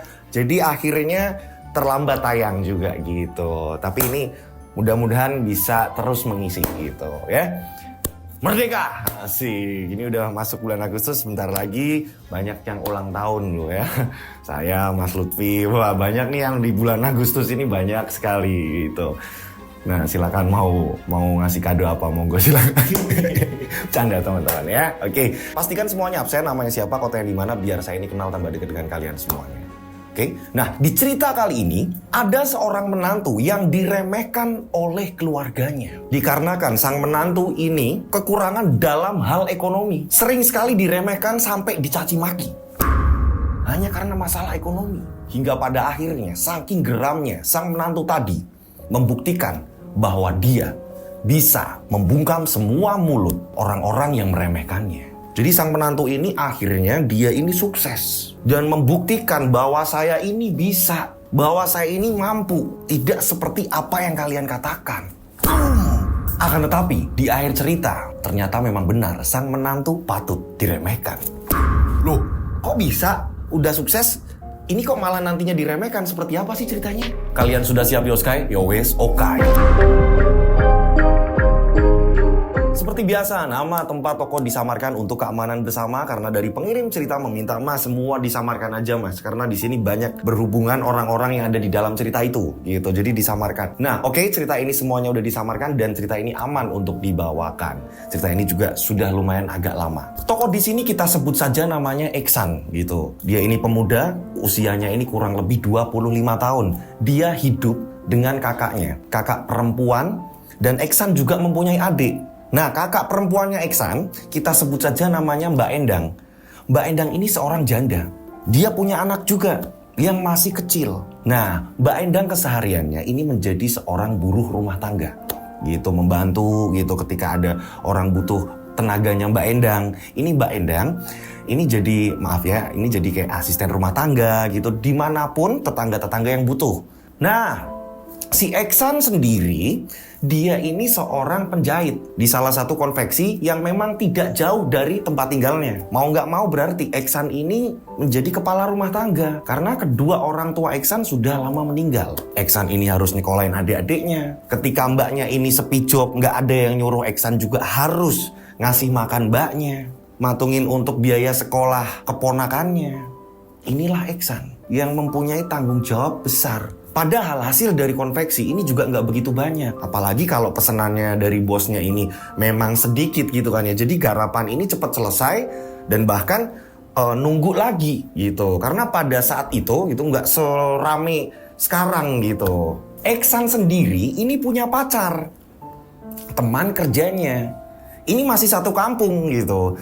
Ini kita sebut saja namanya Harti. Kalau Harti bagiannya ini di setrika. Dia bagiannya trika. Setelah disetrika, di packaging ya kan, masukkan ke plastik segala macam. Inilah Harti.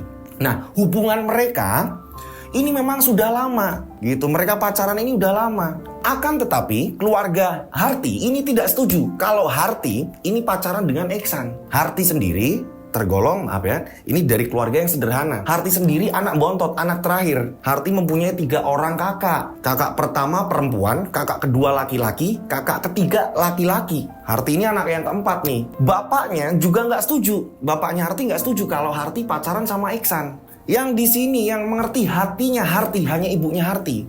Tapi apa boleh buat gitu ya kan. Ini ibunya Harti hanya satu suara. Yang lainnya ini nggak setuju. hubungannya Harti dan Iksan terus-terus ini nggak setuju. Mereka pacaran, ini ketika udah pulang kerja mereka ngumpet-ngumpetan kalau pacaran. Jalan-jalan kemana, pergi kemana. Misalkan ada pasar malam, atau mungkin nonton, atau apa. Nah, ketika pulang atau ketemu dengan keluarganya Harti, ini yang namanya Iksan ini sering sekali dimaki-maki.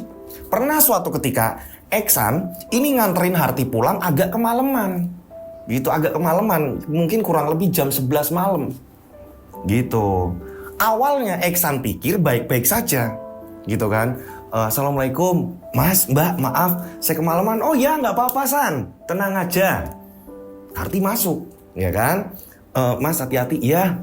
Akhirnya Iksan balik kan. Ternyata pas Iksan pulang, ini dibuntuti sama kakak yang laki-laki.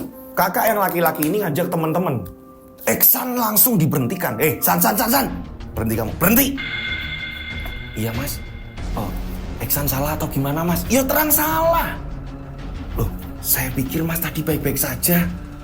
Pas waktu saya nganter pulang Harti, kok tiba-tiba mas kayak gini mas?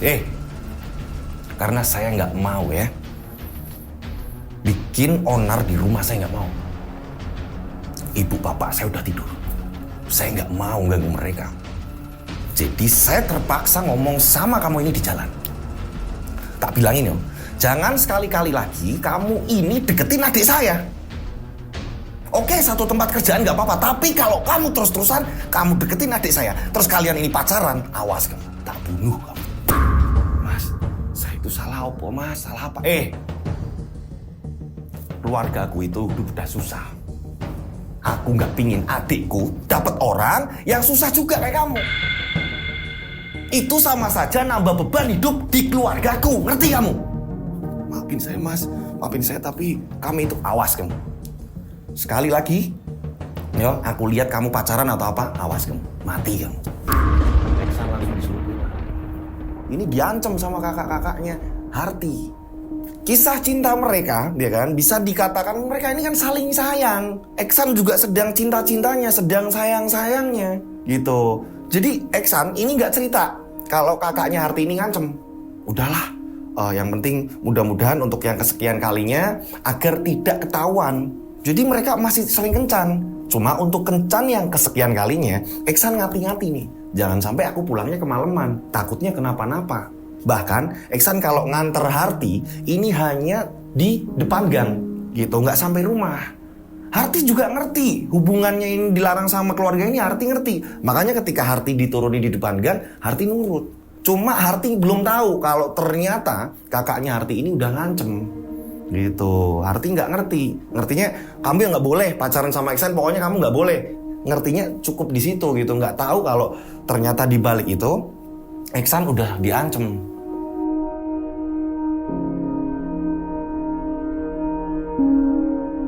Pada suatu ketika hari libur gitu, hari libur kerja. Nah, Harti dari pagi ini sampai habis isya, Harti ini baru pulang. Nah, kakak yang laki-laki ini nanyain, Ti, kamu dari mana aja? Ini kan hari libur ya, tapi kamu malah main. Kamu dari mana aja? Nah, kakak yang satunya nih sama-sama cowok. Wah mas, itu paling dia ini kencan mas. Dia paling kencan sama si Iksan mas, udah jelas mas. Iya Ti, duduk. Apa sih mas? Udahlah, orang Harti udah gede kok. Tak omong ya, jangan sampai kamu itu deket-deket sama Iksan. Maksud mas apa sih mas? Pak, dengerin pak. Bapaknya dipanggil. Dengerin nih pak, Harti habis kencan sama Iksan. Padahal saya sudah ngomongin pak, kalau Harti kejadian dia nikah sama Iksan, apa jadinya keluarga kita pak? Sedangkan si Iksan itu, maaf pak, dia ini orang miskin. Nih, dengerin kakak-kakakmu. Bapak gak pengen kamu itu hidup sengsara, Ti. Bapak pengen kamu dapat laki-laki yang tanggung jawab, yang mapan. Kakak-kakakmu itu melarang karena kakakmu itu sayang, Ti. Kenapa sih semuanya pada mungsuin Mas Iksan, sedangkan dia itu orang baik? Orang baik dari mana? Orang baik dari mana? Kakak-kakaknya ini pada bantah. Orang baik dari mana? Kamu taunya pas lagi seneng-senengnya, pas lagi pacaran-pacarannya.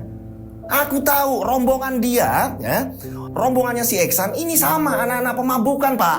Mas, jangan ngomong sembarangan ya, Mas. Mas Iksan nggak pernah mabuk, walaupun teman-temannya seperti itu semua, Mas. Tapi Mas Iksan, kamu ngelawan ya. Harti ditampar. Wah, baru ibunya dengar. Ada apa? Udah. Jangan pada berantem, ibu nanti malah tambah sakit. Bu, saya sebagai kakak nggak seneng, Bu, kalau Harti pacaran sama anak orang miskin. Saya sebagai kakak nggak pengen, Bu, lihat Harti ini hidup susah. Udah. Harti akhirnya nangis dipeluk sama ibunya. Udah. Kakakmu ini pada sayang sama kamu, Ti. Udah. Nah, Harti bisanya curhat sama ibunya. Keesokan harinya pas Harti berangkat kerja, bekas tamparannya ini masih memerah gitu kan. Nah, Iksan tanya, kamu kenapa, Dik? Kok bisa kayak gitu? Itu ada apa, pipimu kenapa? Ada apa? Kamu habis ngapain?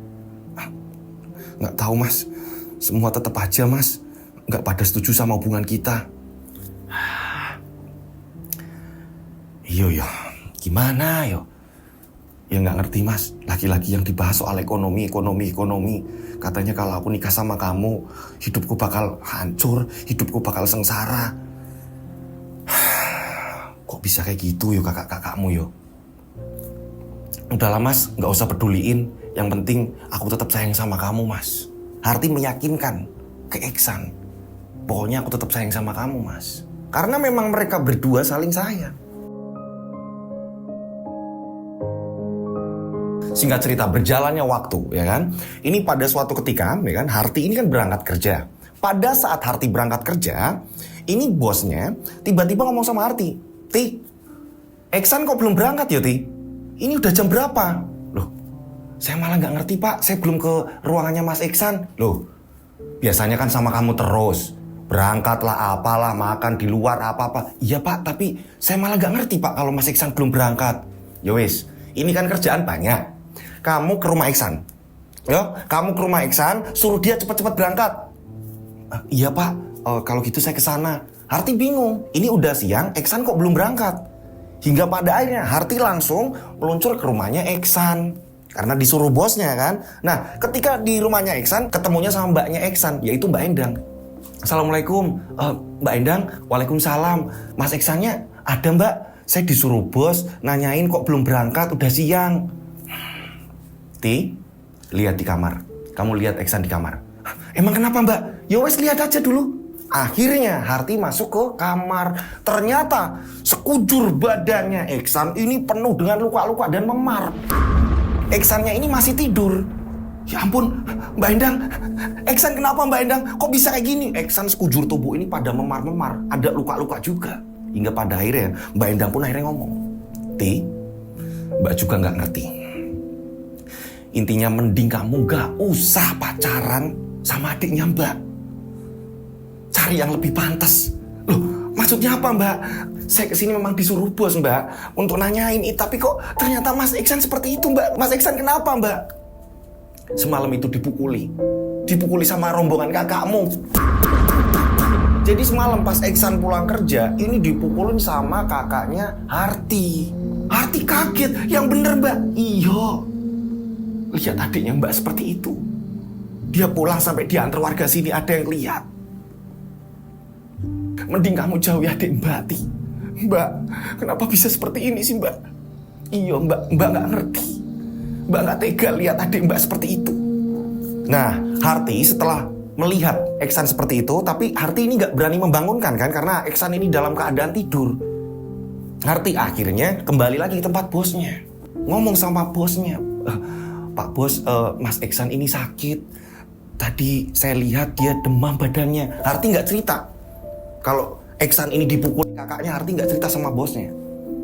Nah, singkat cerita, setelah Harti kerja gitu kan ya, pulangnya Harti pengen cepet-cepet ketemu kakak-kakaknya.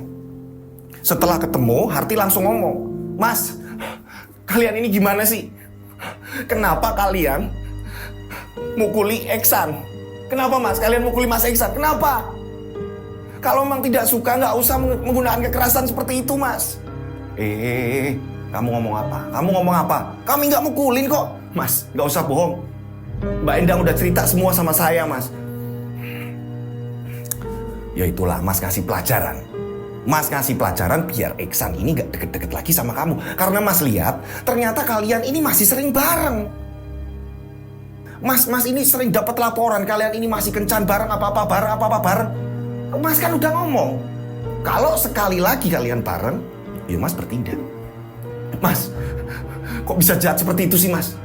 Harti ngomong seperti itu, tak lama kemudian ibunya denger. Udah. Jangan ada seperti ini terus, Bu.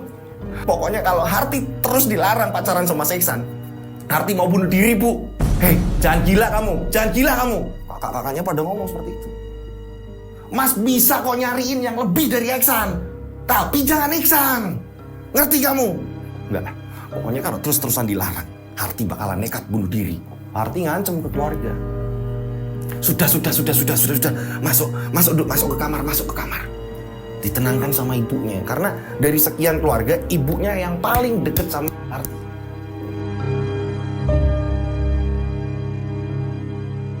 Nah, singkat cerita, Iksan ini berpikir, aku nggak mau lagi udah. Aku nggak pengen deket dengan Harti. Karena memang keluarga sudah tidak setuju. Nah, jalan satu-satunya biar nggak ketemu sama Harti, Iksan memutuskan untuk keluar dari kerjaan. Iksan nyari kerjaan yang lain. Nah, Harti ini main kan, karena Iksan ini udah berapa hari nggak berangkat, terus bosnya juga udah ngomong, berarti Iksan ini udah nggak kerja lagi. Harti nyari, tanya ke Mbak Endang. Assalamualaikum, Mbak. Waalaikumsalam. Mbak, Mas Iksan ada? Dia udah keluar dari kerjaan. Dia lagi nyari kerja, Ti. Udahlah, Ti.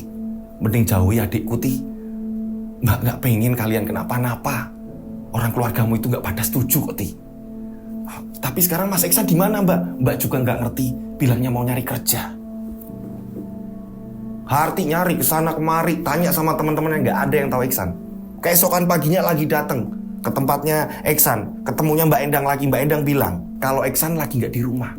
Begitu juga Harti, telepon Iksan ini nggak pernah diangkat. Iksan terus mematikan telepon sampai Harti ini SMS. Kamu di mana? Kamu di mana? Kok kamu seperti itu sama aku? Kok kamu malah menghindar dari aku?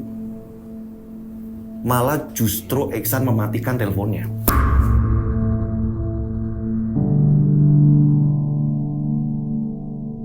Nah, ternyata Iksan ini kerja di pasar, ini kuli panggul. Dia nggak mau kerja di konveksi karena bakalan nanti ketemu lagi sama Harti. Jadi dia lebih memilih dia pergi ke pasar, dia menjadi kuli panggul. Harti nggak ngerti, di mana Iksan ini nggak ngerti. Nah, singkat cerita, ya kan, handphone Iksan ini kan udah dimatiin udah lama banget karena nggak mau hubungan sama Harti. Pada saat siang hari lagi istirahat, ya kan, Iksan ini lagi makan di warung. Tiba-tiba ini ada tetangganya Iksan, kita sebut saja namanya Mas Pur. Lah Mas Pur ini datang, Iksan. Iya Mas, ada apa Mas Pur? Cepet ini nggak bisa kelamaan. Iya Mas Pur, ada apa? Pacarmu, pacar, maksudnya Harti itu mau bunuh diri. Harti ini di rel kereta api dia. Iksan kaget, mau bunuh diri Mas. Iksan langsung buru-buru menuju ke rel kereta api. Ternyata bener, Harti di situ di tengah-tengah rel kereta api. Dia nungguin kereta lewat. Nah akhirnya Iksan datang mendekat dan menenangkan. Harti, Dek, jangan seperti itu, Dek. Udah. Padahal udah ditonton orang-orang. Orang-orang ini pada ngomongin, Mbak, jangan nekat. Dia ini malah ke tengah jembatan. Jadi posisinya ini di tengah rel tapi di jembatan. Akhirnya Iksan berhasil membujuk. Kamu itu apa-apaan sih, Dek? Kenapa kamu malah nekat mau bunuh diri? Mas, percuma juga. Aku hidup gak berarti, Mas. Kenapa saat aku butuh kamu malah hilang? Aku di rumah berjuang biar gimana caranya kita ini tetap bersatu. Walaupun orang rumah gak setuju. Tapi kenapa kamu malah ngilang? HP malah dimatiin. Ya udah. Ini semua karena aku pengen kamu gak kenapa-napa. Aku gak mau kamu dimarahin terus di keluargamu. Karena hubungan kita ini keluargamu gak setuju, kata si Iksan. Nah, singkat cerita, ternyata karena Harti ini sangat benar-benar bucin, sangat cinta, gitu kan ya. Harti justru malah nggak berangkat kerja. Dia datang ke pasar nemuin Iksan. Dia nemuin Eksan, dia pengen jalan kemana, pusing karena dia butuh refreshing. Dia butuh jalan sama Eksan. Hingga pada akhirnya Eksan nggak tega melihat Harti yang seperti itu. Apalagi Eksan sebenarnya masih sayang juga. Dengan uang seadanya, mereka ini kabur. Menenangkan diri, mereka pergi ke pantai. Karena memang masih kangen, saling sayang gitu kan ya. Hingga pada akhirnya Harti bilang, "Mas, biar hubungan kita direstui, hamilin aku, Mas." Eksan kaget. "Dek, kamu ngomong apa?" "Iya, Mas, jalan satu-satunya itu. Hamilin aku, Mas. Hamilin aku sekarang juga." Karena Eksan juga nggak bisa munafik. Dia sayang. Akhirnya terjadilah, ya kan? Mereka ini bercinta.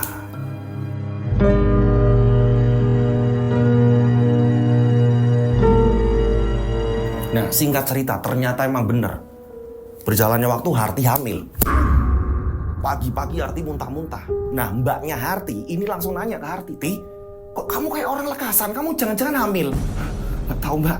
Nah, kakak-kakaknya minta Harti periksa dan ternyata bener Harti hamil. Kakak yang laki-laki nggak terima. "Kamu dihamilin siapa? Kok kamu bisa hamil? Kamu ini hamil sama siapa? Hah?" "Aku sayang Mas Iksan, Mas. Aku pengen nikah sama Mas Iksan." Gila kamu, Ti. "Bu, Pak, dengerin, Pak. Adik bisa seperti ini, Pak." "Ya ampun, Ti. Harti pokoknya pengen nikah sama Mas Iksan." Akhirnya Iksan dipanggil. Disuruh duduk. "Bener, San? Kamu ngambilin anak Papa?" "Iya, Pak." "Ya wis. Bapak minta kamu tanggung jawab. Bapak minta kamu tanggung jawab." Iya, Pak." Nah, karena ini memang sudah rencana mereka gitu kan ya. Akhirnya mereka pun dinikahkan. Tapi acaranya ini benar-benar acara keluarga saja. Mengundangnya juga mengundang-undang keluarga saja. Nah, setelah mereka menikah, Harti diboyong Eksan. Tinggallah di tempat Eksan. Karena memang satu, Harti juga sudah keluar dari kerjaan. Eksan juga dia kerjanya hanya seorang kuli panggul. Apalagi gitu kan ya. Ini kan harus nanggung adiknya Eksan juga gitu kan ya. Nanggung ponakan. Kalau Mbak Endang lagi nggak kerja juga nganggur. Ini menjadikan perekonomian mereka ini sulit. Nah, Harti ya kan ketika melihat kondisi keluarganya Eksan seperti itu, Harti sedih. Ya ampun, aku harus gimana ya? Harti mencoba untuk ngelamar-lamar kerja. Akan tetapi nggak ada yang bisa menerima Harti. Nah, colong-colongan Harti ini pulang ke rumah ngomong sama ibunya. "Bu, ada beras nggak, Bu?" "Harti, berasnya habis, Bu." "Ada, Nduk." "Ya wis, tapi kamu lewatnya pintu belakang yo. Takutnya nanti kakak-kakakmu tahu." "Iya, Bu." Harti minta beras. Ke rumahnya Harti. Minta beras, dikasih gula, dikasih teh segala macam. Harti lari lewat pintu belakang. Karena memang Harti juga nganggur. Nah, singkat cerita, pada akhirnya ketahuan sama kakaknya. Ketika Harti ini butuh uang, minta sama ibu gitu kan ya, pinjem sama ibu, ketahuan. "Ti, data amatin. Mas lihat kamu sering minta uang sama ibu, ya kan? Mas itu udah tahu. Nih, terjadi kan, Bu, Pak, semuanya, yo, terjadi kan? Ketika Harti hidup bersama orang miskin, ini jadinya seperti ini. Mana tanggung jawab Eksan mana? Ya nanti Mas Eksan bakalan punya uang kok. Tunggu aja, Mas. Nanti Mas Eksan bakal buktiin kok." Oh itu, Bu. Kalau takjak ngomong seperti ini, Bu, selalu melawan. Udah. Saya ada ibu mati cepat kalau kalian berantem terus seperti ini. Loh, Bu, saya ini sayang sama adik, Bu. Kenapa ibu belain Harti terus? Harusnya si Eksan tanggung jawab, bukan Harti kesini minta uang, pinjem uang. Dikiranya saya nggak ngerti. Saya ngerti, Bu. Ya udah. Akhirnya Harti pulang. Dan memang kondisi kuli panggul ini kan uangnya ini maaf ya, maksudnya nggak seberapa. Jadi Eksan tambah sulit. Dalam kondisi Harti lagi hamil, ya kan? Harti juga butuh pemasukan segala macam. Akhirnya Harti kembali lagi di situ ngemis ke bosnya. "Pak Bos, aku pengen kerja di sini lagi, Pak Bos. Tolong, Pak Bos, aku udah kesana kesini, nggak ada yang menerima, Pak Bos. Tolong, Pak Bos." Pak Bosnya bilang, "Lah, aku juga bingung sama hubunganmu sama Eksan. Yo, kamu berangkat aja akhirnya kadang-kadang. Sedangkan kerja itu ya harusnya terus jalan. Ya Pak Bos, maafin saya, kemarin bener-bener saya kacau Pak Bos. Tapi tolong Pak Bos, saya pengen kerja di sini lagi, saya butuh pemasukan. Lah apalagi kamu lagi hamil loh, Ti. Gak apa-apa Pak Bos, saya masih kuat. Akhirnya diperbolehkan kerja di situ. Kembali lagi Harti nyetrika. Karena melihat perekonomian di keluarga Iksan memang kacau. Harti ingin membantu. Nah, Harti ngomong sama Iksan, Mas, aku diterima kerja lagi, Mas. Iya Dek, maafin Mas Dek, kondisinya masih seperti ini. Iksan juga bingung. Singkat cerita nih ya kan, berjalannya waktu Harti ini udah hamil gede, ya kan, kurang lebih mungkin 7 bulanan. Nah, saat itu kakaknya Harti ini datang ke pasar nyari Iksan. Setelah ketemu langsung ngomong sama Iksan, "San, sini San." "Iya Mas, ada apa Mas?" Mau minum apa, kopi apa? Nggak usah. Aku mau ngomong ya. Terjadi kan bener? Kehidupan kalian sengsara bener kan? Iya Mas, tapi kan saya ini lagi usaha Mas. Usaha gimana? Adikku, ya, Harti, ini sering pulang ke rumah. Minta uang sama ibu, minta beras sama ibu, minta apa yang keperluannya di keluarga kamu, selalu minta. Terus kamu sebagai laki-laki tanggung jawabnya mana? Kalau sampai adikku terlantar dan kamu gak tanggung jawab, dan ketika adikku pulang terus minta uang lagi, kamu yang bakal tak bunuh beneran. Iya Mas, maafin saya Mas, saya akan berjuang semaksimal mungkin. Buktikan. Kalau enggak kamu tak bunuh. Nggak peduli aku masuk penjara. Iksan yang kesekian kalinya diancam. Iksan bingung. Hingga pada akhirnya Iksan pun ngomong sama Harti, "Dek, apapun yang terjadi, kalau kita nggak punya apa-apa, nggak usah minta ke ibu. Nggak usah minta ke keluargamu, yang ada Mas ini malu." Terus gimana lagi Mas? Sedangkan memang kondisi kita lagi seperti ini. Udah. Mas rencana mau keluar kota. Kamu baik-baik di rumah. Karena Mas yakin, kalau nyari uang hanya di kampung, ini susah deh. Mas harus keluar kota, kamu gak usah khawatir. Nanti Mas balik bawa uang. Mas, terus gimana Mas? Aku kan sedang hamil juga Mas, tolong ngertiin. Mas juga ngerti kondisi kamu lagi hamil segala macam.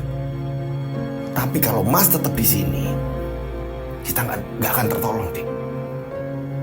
Kekuatan upah di sini seberapa sih, Dik? Izinkan Mas berangkat.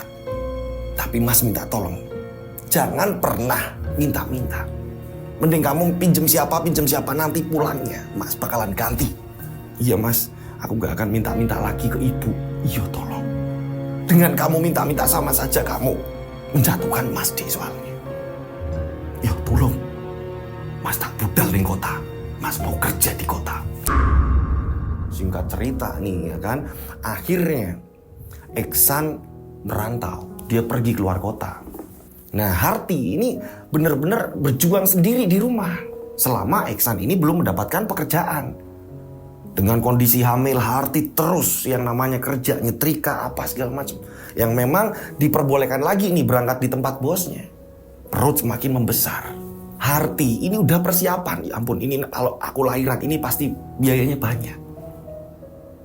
Hari-harinya Harti selalu sepi. Iksan udah gak bisa dihubungi. Gak tahu di kota ini seperti apa. Iksan gak bisa dihubungi. Mbak Endang selalu ngasih semangat. "Wis Dek, nanti kalau mau lahiran gak usah ke bidan. Manggil dukun bayi aja. Udah gak apa-apa." Nah singkat cerita, hingga pada akhirnya Harti ini mau lahiran. Dukun bayi dipanggil. Hingga pada akhirnya lahirlah bayi Harti dan Iksan. Bayi seorang laki-laki. Ini udah ditinggal Iksan lama. Iksan udah gak ada kabar. Ini pun jadi masalah. Ketika Mbak Endang ya kan inisiatif ya, memberitahu ke keluarganya Harti bahwa Harti ini lahiran gitu kan. Ketika keluarganya Harti datang ke situ, justru Harti ini dimaki-maki. Dimaki-maki sama kakaknya. Ya kan, lihat suamimu gak di rumah. Kamu lahiran sampai pakai dukun bayi. Gak ke bidan, ya kan? Coba kamu nurut sama Mas, kamu gak bakalan kayak gini hidupnya. Suamimu mana? Peran suamimu mana? Nah di situ kan lagi banyak orang ya kan, yang namanya ada orang habis lahiran gitu kan, orang-orang pada ke situ kan ya. Ini ibunya Harti akhirnya ini menenangkan kakaknya. Udah Le, udah. Ibu malu. Ya, inilah Bu, bentuk dari pilihannya Harti. Seperti ini jadinya Bu. Saya sebagai kakak kasihan. Ya udah banyak orang. Akhirnya orang-orang ini pada tahu kalau hubungan mereka ini memang tidak direstui. Singkat cerita ya kan, akhirnya mereka pun pulang. Harti juga sedih kenapa pada saat dia lahiran suami tidak di rumah. Dan gak ada kabar ketika ditelepon, ini memang gak ada kabar si Eksan ini. Ini kemana sebenarnya?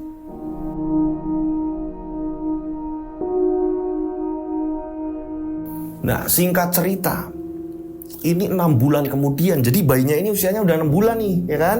Bayi udah usia 6 bulan, tiba-tiba ini tengah malam, kurang lebih jam 11 malam, ini ada suara ketuk pintu di rumahnya Eksan. Dek. Nah Mbak Endang bilang, Ti, siapa ya Ti? Malam-malam gak tahu Mbak. Oh, bentar Mbak tak bukain, gak usah Ti, biar Mbak aja.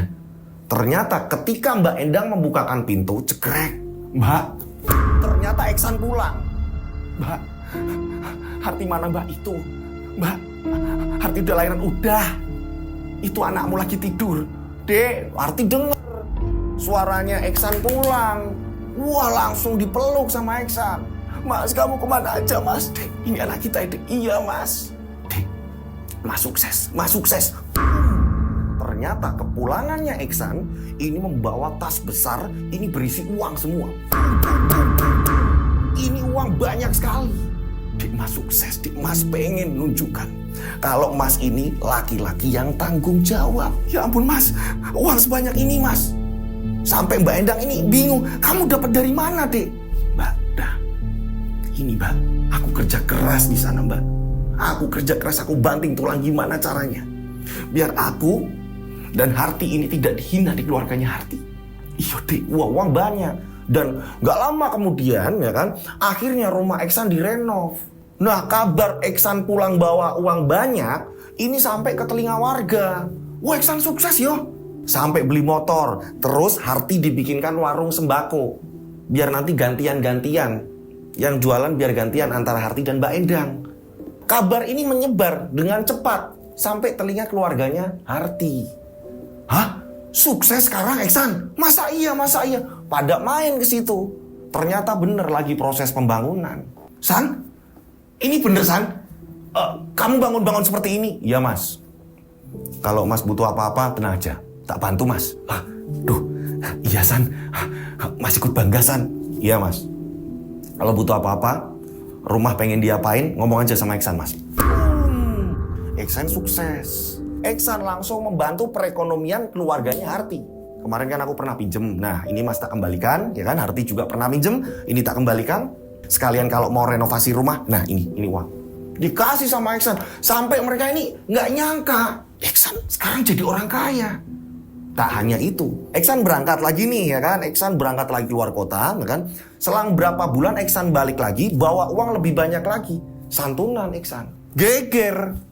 Kakak-kakaknya Harti semua pada tunduk akhirnya. Malu sama Eksan. Malah ngomong sama Harti. Dek, Mas pinjemin uang Dek. Nah Eksan udah ngomong, udah pernah nyampein sama Harti. Kalau keluargamu butuh gak usah pinjem, kasih langsung. Terangkatlah derajat Eksan. Gak pada berani akhirnya kakak-kakaknya Harti ini gak pada berani. Eksan sekarang udah sukses, nggak pada berani ngomong apa-apa, nggak berani. Yang ada justru malah lewat Harti. Ti, pinjem uangnya Ti.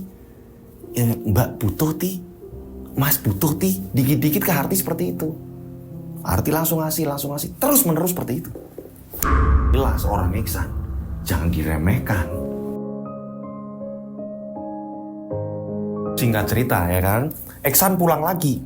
Nah kepulangan Eksan yang keberapa kalinya gitu kan ya, ini Harti tiba-tiba ngomong sama Eksan, Mas, kemarin pas kamu di luar kota, ini ada 2 orang bapak-bapak nyari kamu, Mas.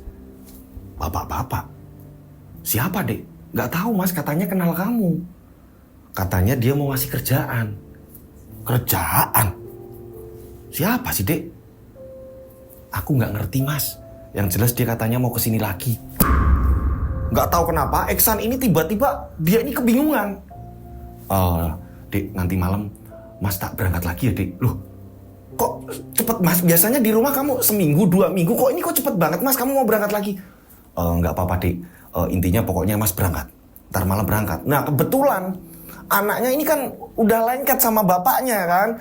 Jarang ketemu sama bapaknya gitu kan. Dia pengen tetap sama bapaknya gitu kan. Ini anaknya Eksan ini nggak mau ditinggal. Dek, pokoknya nanti malam Mas berangkat. Ada apa ini? Eksan kok bener-bener dia ini kayak ketakutan. Anaknya ini lengket terus. Kalau digeletakin gitu ya, dia nangis, pengennya digendong Eksan. Singkat cerita, pada malam hari itu ya kan, Eksan yang gelisah. Ini nggak ada apa-apa. Aku harus berangkat kapan ya? Aku harus berangkat kapan ya? Mas, kamu kenapa sih, Mas? Harti otomatis nanya kan, kamu kenapa kok terlihat bener-bener kamu kayak orang kebingungan, Mas? Nggak apa-apa, Dek, nggak apa-apa. Tapi pokoknya Mas harus berangkat cepet. Mas, ini tengah malam, Mas. Iya, Dek ya. Ya besok pagi lah. Malam itu aman, sampai udah tengah malam. Gitu. Nah, pagi harinya, ketika Eksan ini lagi siap-siap ya kan, Eksan lagi siap-siap, dia udah mandi ya kan. Ini jam 7 pagi tiba-tiba ini ada tamu. Assalamualaikum, dek dibukain lah. Pada saat itu Harti yang bukain pintu. Waalaikumsalam, ada apa ya, Pak? Eksannya udah pulang. Iya, Pak, lagi di dalam. Oh ya udah, boleh kami masuk? Silakan, Pak, silakan duduk. Tapi ada apa ya, Pak? Ini siapa ya, Bapak ini? Udah. Saya pengen ketemu sama Mas Iksan. Dengan santai, ini siapa ini? 2 orang ini. Nah, Harti langsung masuk kamar. Mas, ada orang nyari kamu, Mas. Yang bener, Dek. Nah, pada saat itu Eksan udah kebingungan ya kan. Eksan udah ketakutan. Eksan bingung. Ternyata ketika Eksan keluar dari kamar, 2 orang tamu tadi langsung mengacungkan pistol. Jangan bergerak. Langsung Eksan bingung. Pak, apa ini? Ada apa ini? Langsung jangan bergerak. Langsung Eksan diborgol. Ternyata 2 orang ini dari anggota, dari polisi. Eksan langsung diborgol pagi-pagi. Mas, ini kamu kenapa, Mas? Pak, suami saya salah apa, Pak? Suami saya salah apa? Bu, ya ini buron. Ayo. Penjelasan di kantor. Akhirnya dibawa ke kantor polisi. Nah, warga-warga pada ngeliat. Semua tercengang kan? Lah, ini kenapa Eksan diborgol, dibawa masuk ke dalam mobil? Oh, jangan-jangan rampok ini. Oh, jangan-jangan. Warga-warga pada ngeliat semua di situ. Eksan dibawa pergi ke kantor polisi. Ada apa ini? Sebenarnya apa yang dilakukan Eksan? Nah, hingga pada akhirnya semua timbul pertanyaan kan? Timbul pertanyaan. Kabar ini juga akhirnya sampai di keluarganya Harti. Singkat cerita gitu kan, singkat cerita ketika Harti sudah tahu apa yang dilakukan sama Eksan, Harti bener-bener kecewa. Harti bener-bener kecewa. Apa sebenarnya yang dilakukan Eksan? Nah, inilah flashback. Apa yang dilakukan Eksan di kota? Kenapa pulang kok dia tiba-tiba bawa uang banyak banget? Ada apa ini? Nah, flashback Mas April. Nah, ternyata Eksan ini saat di kota dia bingung nyari kerjaan. Apalagi dia ijazah hanya SMP. Kebingungan, nyari kiri kanan, ya kan, nyari kerja apa segala macam nggak dapat. Hingga pada akhirnya berjalannya waktu, dia ini sering yang namanya tidur di pos ojek. Kenal-kenal sama orang di situ. Ada tempat pangkalan ojek gitu kan ya. Eksan ini kenal-kenal, berkenalan segala macam biar dapat tempat tidur. Pada saat itu, Eksan ini sembari nunggu kabar. Siapa tahu ada kerjaan atau apa. Karena dia ini dikasih makan sama tukang-tukang ojek di situ. Nah, pada saat itu salah satu tukang ojek, ini namanya Sueb. Gitu, kita sebut saja namanya Sueb. Gitu, ini udah disamarkan. Pada saat itu Eksan ini tanya terus sama Sueb. Mas Sueb ini jarang ada penumpang tapi uangnya kok banyak terus ya Mas Sueb. Aku diajak kerja sih Mas Sueb, tolong Mas. Nah, Sueb bilang, yakin kamu mau? Kalau kamu mau, anterin barang ini. Kalau kamu mau anterin barang ini, ya, kamu taruh di satu tempat, kamu nanti dapat uang. Dan uangnya banyak upahnya. Barang apa ini, Mas? Ternyata Eksan menjadi kurir narkoboy. Nganter-nganterin paket segala macam. Eksan punya banyak uang. Ini yang menjadikan Eksan ini kayak mendadak. Dapat uang lagi. Eksan pikirannya udah kacau soalnya. Wah, udahlah. Ini nggak apa-apa, aku sikat. Jadi kurir narkoboy. Setelah Iksan sukses ya kan, Iksan kan pulang nih kan, bawa uang, renovasi bla bla bla segala macem. Ketika keberangkatannya lagi, Iksan pun membeli motor. Tak hanya itu, Iksan mulai punya anak buah. Iksan mulai ada kontrakan. Gitu. Di sini Iksan tambah liar. Pada suatu ketika ya kan, ini tumben pagi-pagi Iksan ini nongkrong di tempat pos ojek di mana dia mangkal di situ gitu kan ya. Kebetulan tukang ojek di situ pangkalan ini belum pada datang kecuali Iksan. Gitu. Iksan ini nggak ngojek, cuma dia nongkrongnya di situ. Nah, tak lama kemudian ini ada orang turun dari bis. Gitu, turun dari bis, tiba-tiba langsung ngejak ngobrol Iksan. Mas, masnya ojek ya mas? Emang ada apa ya mas? Iksan seperti itu karena Iksan ini sebenarnya nggak ngojek, hanya nongkrong-nongkrong aja di situ. Jadi gini mas, sampean tahu alamat ini nggak? Nah, Iksan ngerti banget tuh alamat itu. Oh iya ya mas, saya tahu alamat itu. Nah ini perumahan elit mas. Iya mas, saya dari kampung, nama saya Jatmiko. Kita sebut saja namanya Jatmiko. Nah emang ada perlu apa mas? Saya minta diantar ke tempat itu mas. Soalnya saya sudah dipasrahi sama Pak D saya disuruh kerja di tempatnya. Saya mau kerja di situ. Pak D soalnya ke luar negeri. Oh gitu. Wah berarti Pak D-nya sampean orang kaya, orang tinggalnya di alamat ini. Saya tahu alamat ini agak jauhan mas. Iya mas, nanti bayarnya di sana mas, kata Pak D udah disiapin sama tetangganya. Dia ini marbot, namanya Pak Ahmad. Tapi saya ini kan belum pernah ke sana mas. Oh gampang itu. Ya ayo ikut. Diantarlah sama si Iksan. Singkat cerita, ini nggak tahu kenapa ternyata Iksan punya akal licik. Mas ini perjalanan jauh, ke warung dulu ya mas, saya belum sarapan. Oh ya mas, nggak apa-apa. Saya juga belum sarapan mas. Saya belum makan. Ya udah, kita makan bareng aja mas. Dia sempat berhenti nih di warung, makan lah. Tang. Iksan ini pura-pura keluar, dia telepon sama temennya. Kita sebut saja namanya Sandi. Baca SMS-ku. Oh iya mas, siap mas. Setelah dari warung itu, mereka ini keluar. Gitu, melanjutkan perjalanan. Tapi di tengah perjalanan, Iksan ini tiba-tiba ngomong, mas tak beli rokok dulu ya, dari tadi makan belum rokok. Oh iya mas. Tiba-tiba Iksan menyodorkan air minum, air mineral. Mas, ini mas, minum dulu mas. Loh kok udah bukaan ya mas? Oh iya tadi sekalian saya yang buka. Jatmiko minum air itu. Tak lama kemudian, ini melanjutkan perjalanan Jatmiko. Ini bener-bener kayak orang teler, kayak orang mabuk. Ternyata minuman itu sudah diracun sama Iksan, yang membuat Jatmiko ini ketiduran. Nah di tengah perjalanan ketemulah sama si Eko. Ya kan, langsung mereka beraksi. Jatmiko, handphonenya ini diambil, ya kan, handphone diambil, baju diambil. Ini Jatmiko ini dibuang ke sungai. Hingga pada akhirnya ya kan, Sandi yang udah dikasih tahu sama si Iksan, ini langsung beraksi mereka. Nah, menuju ke perumahan tersebut. Ini udah dibuang nih, si Jatmiko-nya ini udah dibuang menuju ke perumahan tersebut. Sandi pura-pura jadi tukang ojek. Iksan turun gitu, udah sampai alamat itu, Iksan tanya ke masjid karena memang keterangannya Jatmiko seperti itu. Nanti kalau bingung tanya aja di masjid ada orang. Kita sebut saja yang di masjid ini namanya Pak Ahmad. Assalamualaikum, apa benar sampean Pak Ahmad? Oh iya mas, masnya siapa ya? Saya Jatmiko. Boom. Di sini Iksan, ya kan? Tiba-tiba dia mengaku kalau dia ini Jatmiko. Saya dari kampung, ini SMS Pak D saya disuruh kesini jagain rumah. Oh ya saya sudah dipesenin sama Pak Demu. Oh, nah ini kuncinya udah dititipin ke saya. Wah enak banget nih. Iksan nyamar jadi Jatmiko. Gitu, Iksan nyamar jadi Jatmiko ya kan. Dia dipersilakan nih, ya kan. Ini kuncinya ini, monggo silakan. Nah kalau boleh tahu Pak D-nya sampean ini pulangnya kapan ya? Oh katanya sih 1 bulan. Ini SMS-nya di sini seperti itu. Memang ada keterangan SMS-an. Gitu, karena itu kan handphonenya Jatmiko yang asli. Diambil sama si Iksan. Pinter banget dia nih. Singkat cerita, setelah sudah berhasil masuk ke dalam rumah mewah itu, ya kan, semua barang digasak sama si Iksan dengan mengaku Jatmiko.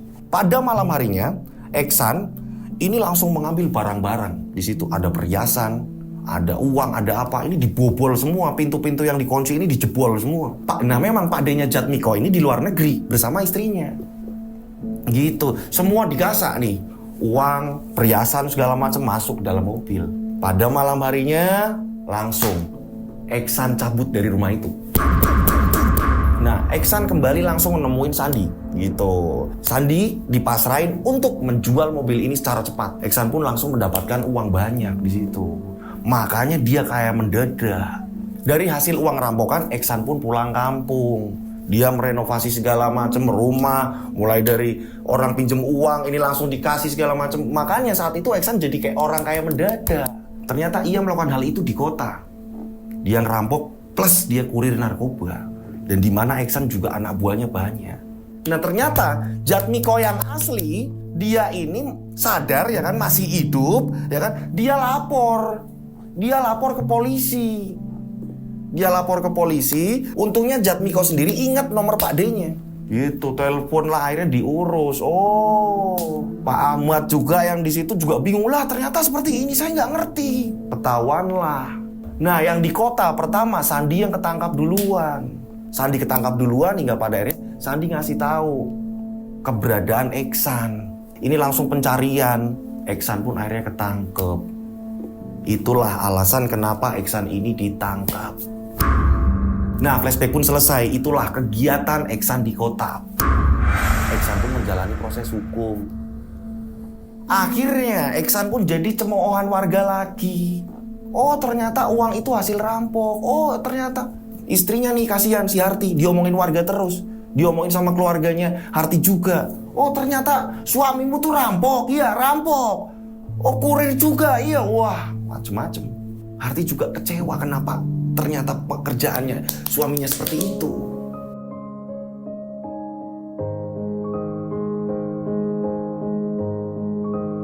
Nah, singkat cerita, ketika Eksan sudah bebas ini ya, berapa tahun gitu kan ya. Ini akhirnya Eksan mengajak Harti untuk pergi dari situ. Malu, warga udah terlanjur pada tahu. Mereka pun pindah gitu, dan cerita pun selesai. Ternyata dengan cara seperti itu, Eksan kayak mendadak gitu. Tapi Harti di sini setia nunggu Eksan keluar dari penjara. Mereka pun pindah. Dan pada akhirnya cerita ini pun dikirimkan ke Yoska Official. Nah, saya mau ucapkan terima kasih buat pengirim cerita. Mohon maaf kalau ada salah-salah kata dalam saya bercerita. Gitu. Nah, buat teman-teman di rumah punya pengalaman hidup, pengen cerita nggak ada tempat, pengen sharing nggak ada tempat, kalian bisa kirim cerita kalian ke DM Instagram saya atau ke nomor WhatsApp saya. Caranya seperti ini, lihat ke layar monitor, diketik per paragraf atau per kalimat. Nama yang mau disamarkan jelas gitu kan ya, atau pakai nama asli tapi dipastikan cerita itu aman untuk dibawakan. Nah, paragraf kedua ini menceritakan kronologi awalnya seperti apa. Ke bawah ya kan. Nah, nanti dikirim lagi per paragraf lagi atau per kalimat. Gitu. Runtutan ceritanya seperti apa, penyelesaiannya seperti apa. Nah gitu, ditulisnya, dikirimnya ini per paragraf atau per kalimat. Itu kirimnya kemana? Kalian bisa kirim ke DM Instagram saya @dodosinjo, atau kalian bisa kirim ke nomor WhatsApp saya 08587043336. Tiganya 4 kali, saya ulang 08587043336. Tiganya 4 kali. Nah, seperti biasa dikasih nama dan nama kota. Jangan sampai ketinggalan itu ya, nama dan nama kota. Jangan sampai terlewatkan. Oke, saya berdoa mudah-mudahan penikmat channel Rian Agus Widodo Yoska Official ini banyak rezeki melimpah. Amin. Selalu dilindungi Allah Subhanahu wa taala. Amin. Dijauhkan dari mara bahaya. Amin. Panjang umur, sehat selalu. Amin. Akhir kata, saya Rian Agus Widodo mengucapkan wassalamualaikum warahmatullahi wabarakatuh. Yoska.